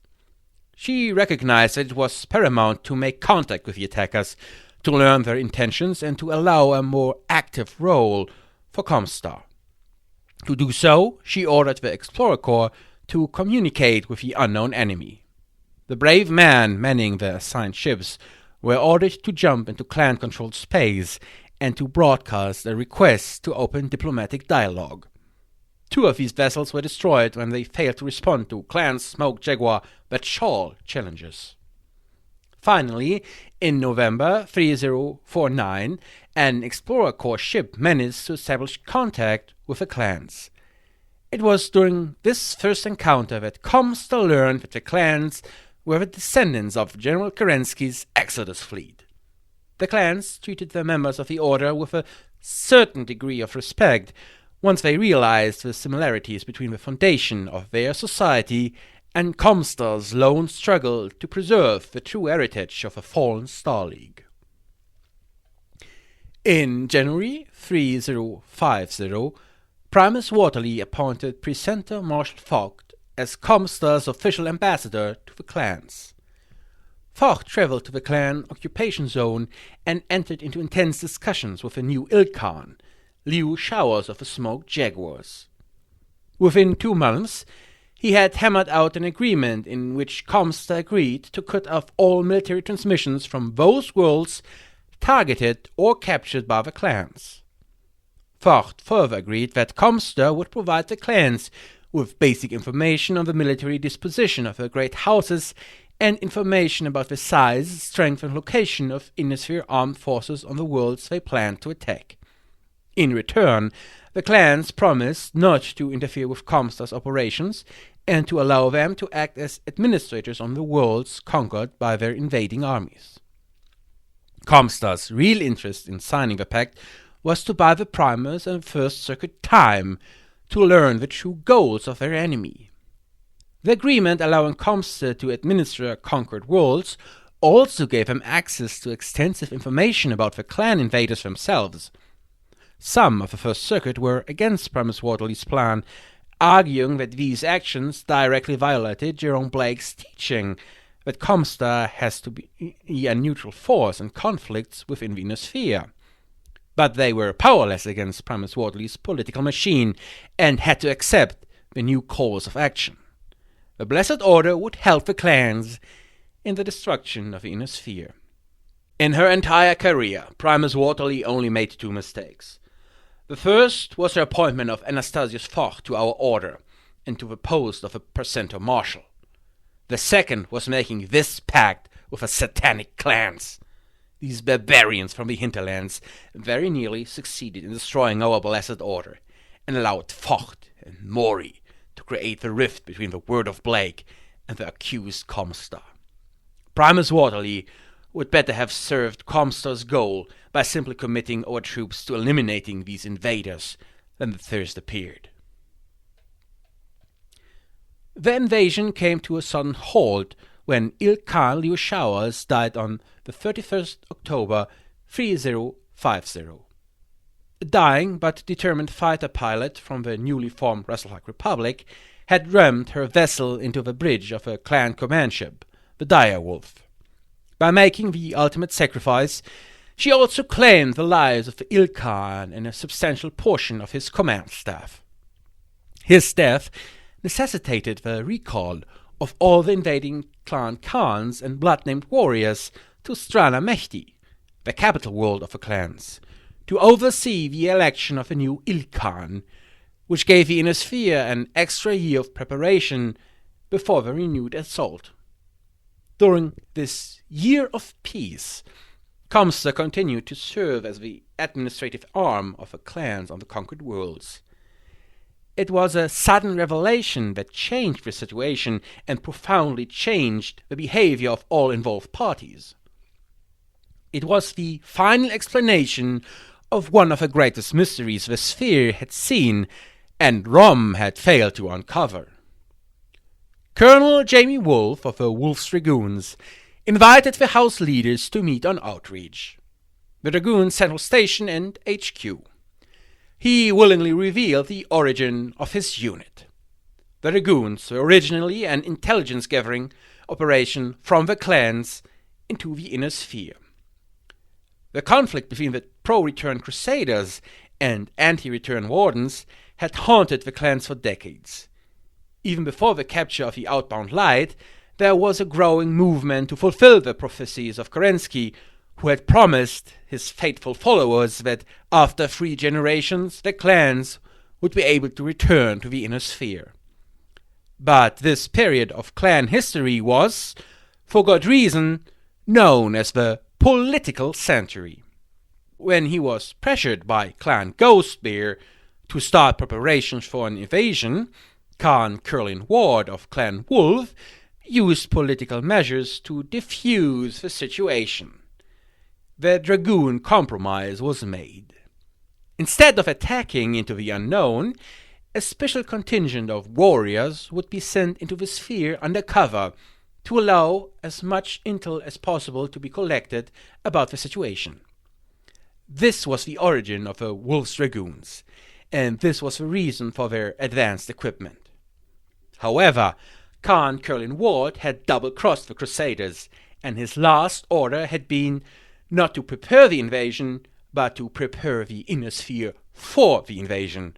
The Wolf's Dragoons would side against the clans. By opening up about these facts, Colonel Jamie Wolfe was able to convince the House Lords that working together gave the inner sphere its best chance of defeating the clans. That the Primus and the First Circuit never expected was that indeed some of the House Lords would manage to put aside the differences in the interest of survival, particularly Theodore Kurita and Hansa Davian. Even Thomas Merrick was eventually convinced to cooperate. These vital agreements would later turn the tide against the clans. ComStar's failure to step in and become the diplomatic leader of the inner sphere was noted. Most of the House Lords assumed from their absence at the meeting that ComStar was aiding the invading clans and began to openly distrust the order. This suspicion would eventually unravel the fabric of power that ComStar had woven and embellished over the centuries. To replace Leo Showers as Ilkhan, Ulrich Kerensky of Clan Wolf was elected. An interesting choice, because he was much closer to the Wardens than to the Crusaders. But nonetheless, his reappearance in the sphere marked the beginning of a new clan offensive. ComStar still had made no progress towards discovering the location of the clan homeworlds or the invaders' true objectives, and so Primus Waterly insisted on continuing to provide the clans with military target information. In January 3052, the clans Novacat and Smoke Jaguar launched an all-out offensive against the Combine's capital world, Lufan. In an unexpected show of unity between the houses, Hansa Davian ordered the elite mercenary forces of Wolf's Dragoons and the Kellhounds to defend the planet. Even though coordinator Takashi Kurita felt deep animosity towards House Davian and the mercenaries, the additional force tipped the scale in favor of the defenders and helped defeat the clans. It was another surprise for Primus Waterly that caught her completely off guard. She would never have assumed that Davian and Kurita would fight alongside another, and this outcome destroyed many of her plans. During the Year of Peace, Waterly had started to plan a new strategy.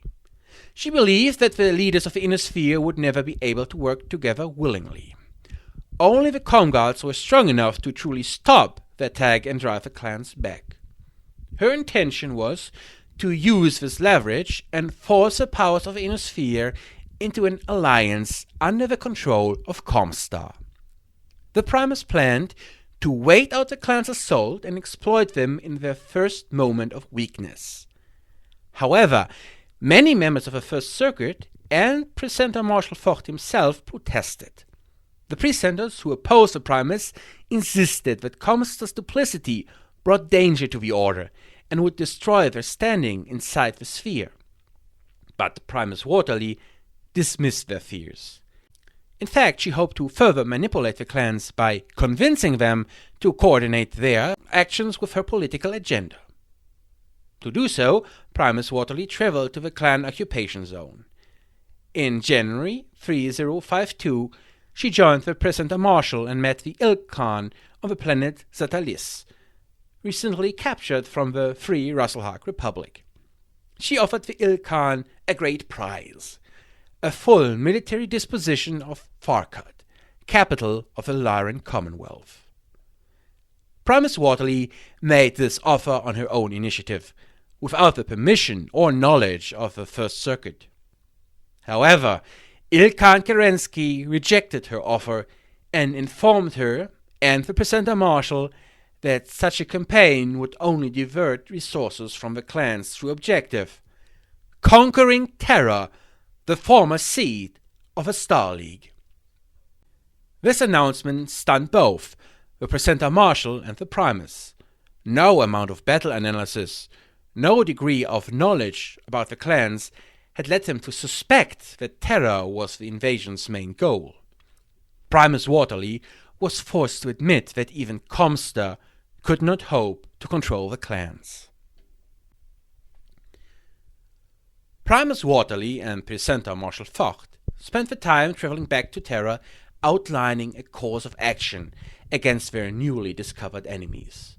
When the First Circuit learned the clan's true objective, they called for an immediate end to administering the clan-held worlds. Some presenters even demanded an all-out military response. Primus Waterly, however, pointed out the remaining faithful to ComStar's pact with the clans was a necessary part of a carefully crafted plan to defend Terra and defeat the invaders. The Presenter Marshal then outlined how the ComGods would battle the clans for control of Terra by using a proxy world. Using the vast resources of ComStar's archives and his own knowledge of military strategy, the Presenter Marshal had to choose a world suitable to be a battlefield, or more specifically, several worlds, in case the Ilk Khan would reject his preferred one. I based my selection of Tukayyid as the proxy for Terra on a variety of statistics and characteristics that pointed to the world as an excellent choice. My study of clan tactics showed that the key to defeating the clans was simply to wear down our opponents over a period of time, and Tukayyid made it possible to conduct such a campaign. Knowing that the Ilk Khan might reject Tukayyid as the venue for our conflict, perhaps suspecting a trap, I chose two alternatives. My second choice was the planet Shafi in the Federated Commonwealth. The most difficult hurdle to using that planet would be asking Prince Davian and Arkensteiner to grant this favor. Even Primus Waterly might balk at the prospect. My third choice was the last resort. I knew that the Ilk Khan's upbringing and heritage might force him to choose a fight on Terra itself. If that worst-case scenario came to pass, I targeted the South American continent as the site of our battle. Ilk Khan Ulrich Kerensky accepted without question my choice of Tukayyid as a battle site between the ComGods and the clans. So, Tukayyid, in the remains of the Free Republic, was to be the proxy world. Varied terrain and a small civilian population, as well as its proximity to the clan frontlines, convinced Presenter Marshal Vogt that it was the best choice. Primus Waterly sent Presenter Rees to meet with the exiled government of the Free Russelhag Republic to negotiate for the use of the planet. His mission was a success. The FRR Parliament welcomed the opportunity to provide the site for the Inner Fear's final victory over the clan forces. Just as they had kept their involvement with the clans a secret, ComStar attempted to keep their plans to deliver the Inner Sphere from the clans a secret also. After all, how could ComStar explain the knowledge of a clan's plans without admitting its complicity? ComStar evacuated Tukayyid's civilian population slowly, to arouse the least possible interest with the House intelligence organizations. The entire operation to engage the clans in one definitive battle could have been accomplished in secrecy were it not for the presenters Tarkat and New Avalon, who leaked information about ComStar's plan to the Federated Commonwealth. A breach of commitment that would have been unthinkable in the ComStar of the past.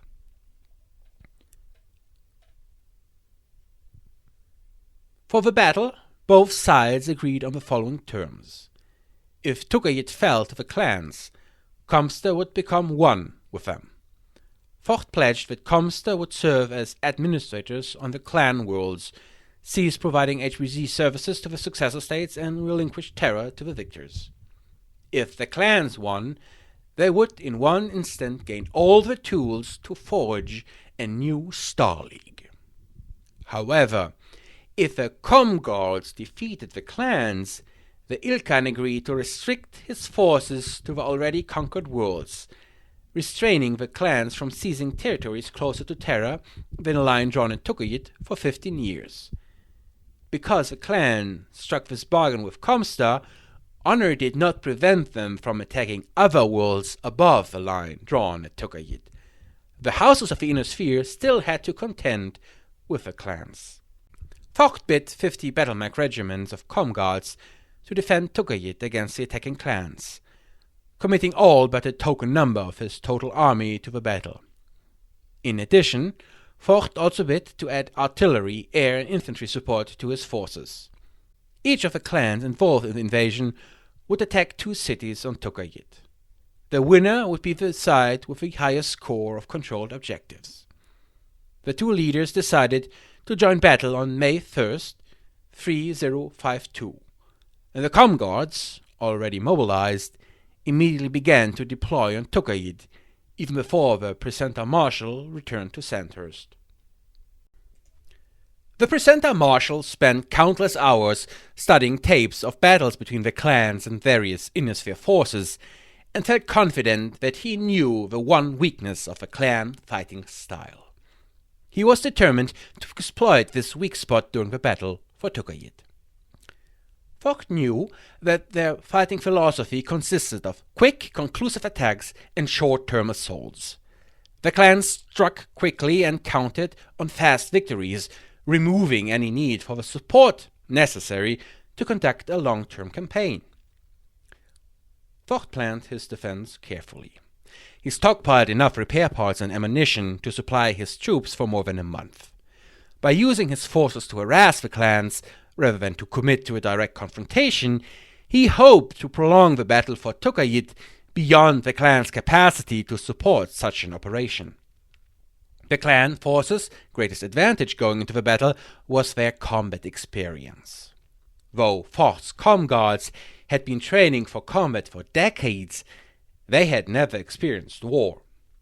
The Presenter Marshal attempted to make up for that lack of experience by coordinating the battle from a deep bunker outfitted with Star League tech. "We are approaching Tukayyid, and our hour of truth draws near. During these past months, you have all received innumerable briefings. Now that battle is about to be joined, I urge you to remember the following vital tactics.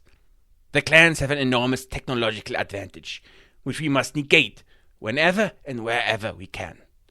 When triggering an ambush, wait until the last second before springing the trap. For the mechs and vehicles assigned to ambush the clans, we have placed a premium on firepower at the expense of range and movement. Therefore, your opening salvo will be your best and perhaps only chance to devastate the enemy. Strike with everything you have. After your first volley, the clans will use their superior mobility to fight at a range advantage to them. You will only get one good shot. Do not waste it. When engaging the enemy in a running battle, choose swift vehicles with long-range weapons. Avoid bogging down in a stationary engagement. Force the clans to use up as much power and ammunition fighting you off as you possibly can. If we can keep the clans in the field long enough, they will run out of ammunition and vital supplies.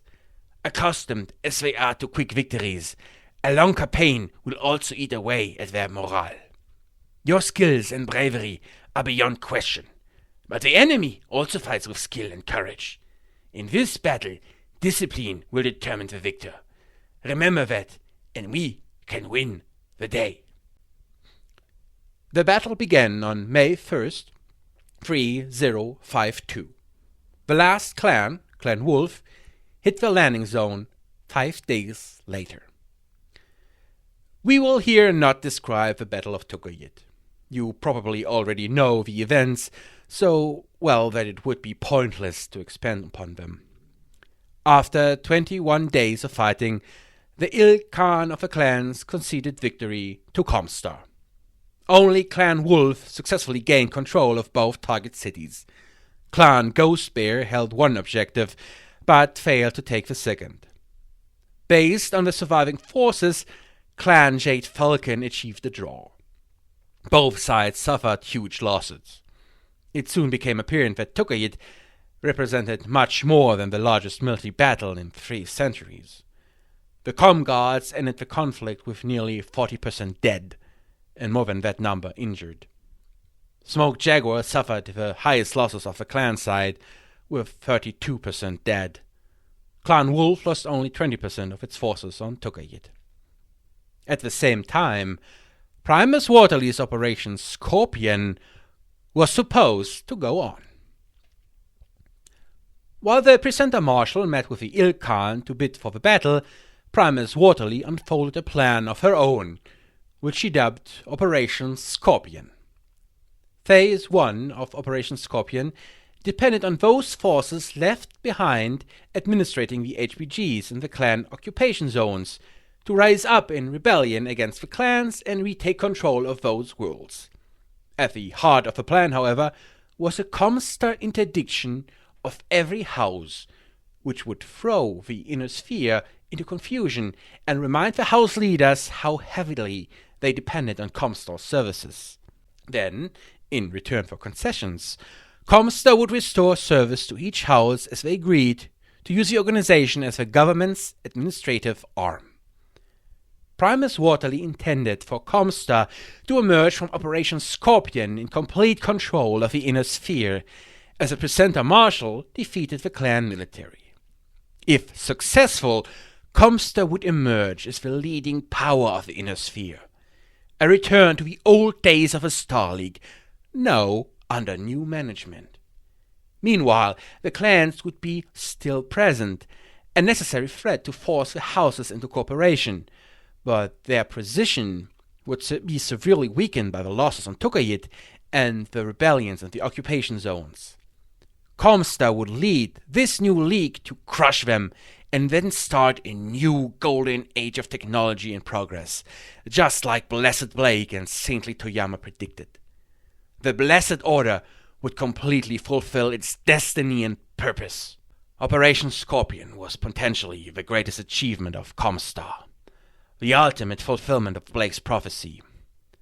The weak and tainted fools who eventually turned against us betrayed the Primus and her plan, preventing ComStar from uniting all the inner sphere under the common banner of the new Star League, led by ComStar. Waterley completed the preliminary stages of Operation Scorpion without the knowledge of the First Circuit or the Presenter Marshal.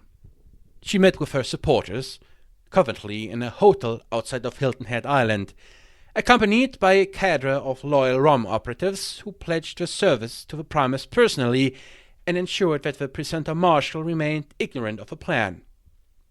While not present at this meeting, Waterley's hand-picked heir to the position of Primus, Presenter Sharila Mori, knew of the Primus plans early on. To play her own game and acting on ulterior loyalties, she sent the details of Operation Scorpion to Theodore Kurita, who passed the information to the Federated Commonwealth in partial repayment for Hans Davian's assistance in defending Lufan. Operation Scorpion was doomed long before it started. Primus Waterley launched Operation Scorpion as the Smoke Jaguars landed on Tukayyid. While the Presenter Marshal faced the clans, the Primus secretly faced 2 enemies at once: the occupying clan forces, and the houses of the inner sphere. She called together the First Circuit and announced the full interdiction of the inner sphere by her rights as the Primus. She ordered all ComStar HPG compounds to comply with the interdiction protocol and posed security forces to deal with local resistance. HPG techs and ComStar forces on clan-occupied worlds received additional orders instructing them to engage all clan occupation forces and recapture clan-held planets in the name of the Order. She believed that one swift, bold stroke could fulfill Jerome Blake's will and vision.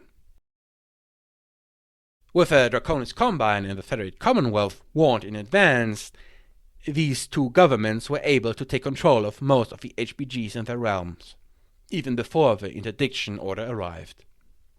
To make things worse, several members of the First Circuit, believing that Primus Waterly's orders were against the very nature and will of ComStar, ordered their own adepts and presenters to disobey the command. Because ComStar had not given any explanation for the interdiction, the House propaganda had no problem painting ComStar as a corrupt organization that was betraying mankind to the clans. As a result, the local citizens on many worlds in the Federated Commonwealth rushed the HPG compounds and took them over, sometimes at the urging of MIIO or Loki operatives. The Compelling Confederation and the Free Worlds League bore the brunt of the interdiction, because their First Circuit representatives were less benign to them. The order stunned newly appointed Chancellor Sun Tzu Liao, who personally ordered several regiments to surround key ComStar facilities and cut them off from all supplies and local communications. On several important worlds, Liao loyalist troops seized the HPG stations and captured their staff, careful to take prisoners. Only Captain General Thomas Merck showed little concern at the onset of the order. As a former member of ComStar, he believed that the Primus and the First Circuit would only order an interdiction with good reason, so Thomas Merck simply pressed his commercial jump ships into a service as a command circuit to relay any commands. Operation Scorpion failed most stunningly in the clan occupation zone. Because most of ComStar's and the clan's military forces were fighting on Tukayyid, the battle to control the worlds became a slow tug of war. ComStar initially had the upper hand in the rebellions because the clans did not expect their dishonorable betrayal, but the clan forces had more troops on the occupied worlds. It quickly became apparent that the clans transmitted messages through ComStar as a condition of their agreement, not from necessity. On the handful of worlds that ComStar even briefly recaptured and held, Apollo, Raus, Colmar, Löben, Dawn, Goito, Bangor, Schwarz, and Aris, the clans set up portable HPGs. Within 8 days of the beginning of Operation Scorpion, all clan-held worlds were back in contact with their leaders above Tukayyid, and by the time the battle ended, the clans again controlled every world they occupied. Operation Scorpion was a complete failure. Many of ComStar's facts are simply exaggerations. On Ares, for example, elements of the ComGuard infantry garrison harassed the clan force from the forest of Frisco until June 22nd, also managing to liberate the DCMS garrison forces imprisoned in the Kindu Reformatory during that time, further upsetting the Novacat defenders. On Apollo, it took the 7th Falcon Regulars more than 10 weeks to track down the ComStar light ground armor forces, which hounded the Falcons in the dull grey mountains for weeks without supplies or support. The bravery of those men and women who carried out Operation Scorpion will not be forgotten, nor can the betrayal of their spirit by a corrupt few be forgiven. The final statistic of Operation Scorpion told the tale. In the Federated Commonwealth, ComStar controlled only 22% of the HPGs. In the Draconis Combine, ComStar held only 18% of its installations. In the Compelling Confederation, ComStar maintained control of 70% of its compounds. The Free Russell Republic and the Free Worlds League came closest to suffering the full impact of the ill-fated interdiction, with ComStar controlling 99% of the Russell stations, minus the Tukayyid HPG, and 90% of the League stations. When presenter Marshall Falk discovered the Primus' duplicity, he arranged for a hand-picked emissary to ensure that Terra's own defenders, Brian's Legion, stayed loyal to him. After returning to Terra, he met with presenter Mori, and together they convinced Primus Waterly to resign her post. This is one of the most vicious lies of the new ComStar order. Presenter Marshall Falk killed Primus Waterly in cold blood, without ever giving her a chance to defend herself. Then the presenter Marshal placed all members of First Circuit into protective custody to ensure their safety in the unrest that followed. During that period of several weeks, Falk was visited by a vision of Jerome Blake. The image led him to the cornerstone of the Hall of History, where he found a copy of a technical readout written by Jerome Blake himself. In the preface, stated later in the journals that formed the core of ComStar's beliefs, several passages clearly stated that ComStar was supposed to spread knowledge instead of holding it secret. The discovery of Blake's further writing shook the First Circuit and the very foundation of the order. The presenter Marshal realized that these new revelations must immediately be passed throughout the order, and that ComStar needed to undertake major changes to live up to the words Blake left behind. Jerome Blake never wanted all the years of devotion spent praying for harmony with technology. He created ComStar to spread technological enlightenment to all mankind, to prevent a dark age from emerging by joining humans to the technology they needed for a better life. Power-hungry Primuses had corrupted ComStar's true direction. And so ends the story of the original Blessed Order. Of course, it would be possible to pretend that ComStar survived the 6th of June 3052, Primus Waterly's day of death and resignation. That it remained the same organization it was, but that would be a sham, a lie. If examined carefully and without bias, it becomes clear that Vogt murdered Waterly and then used a propaganda story to set the order on a new way. A way that was more in line with the interests of the great houses. You may have little sympathy for an organization that relied to such an extent on assassination, manipulation, lies, like the old ComStar, but it is at best dubious to change this organization by using assassination, manipulation, and lies yourself. The reforms of presenter Marshall Vogt and Sharila Mori, the new Primus, would completely change the very nature of ComStar. It no longer was the driven order with a divine mission of saving mankind from itself. Instead, it became an army with an attached communications department. It would never again reach the same importance and power it once had. Instead, it became a minor player, always dependent on other forces to set the agenda. Yes, it would run the HPG network and continue to do so wide into the 32nd century, but it would do so at the orders of the great houses, not as an independent party. Its last remnants would get annihilated in 3141, never to rise again. In a way, the fate of ComStar proved that the dying Jerome Blake was right all along. To stay true, ComStar had to become the Blessed Order. It needed a purpose beyond being a department of communications. Vogt had not destroyed this mission, he had just separated it from the organization. Enraged by the sudden death of Waterly, the flimsy explanations and the blatant lies, several key members of ComStar refused to follow the new leadership. With presenter Adrius, Demona Assis, as figurehead, they would break away and form their own faction. They left behind the original assets of ComStar, the industries of Terra, and the majority of the HPG network. They would leave with a substantial amount of the ComGods. The men and women that had fought under the command of Vogt and for their belief in Blake had to decide where their loyalties were. It was quite considerate of the renegades to also remove the elements that no longer had a place in ComStar. The vast majority of ROM, with its killers, enforcers, and agents, joined them in exile. However, the most important thing they kept were the teachings of Blake and Toyama. They were true believers in neither their will nor their conviction would falter. They would carry on to fulfill the destiny assigned to them by Blake himself, and it would give them strength to do the impossible and the unthinkable.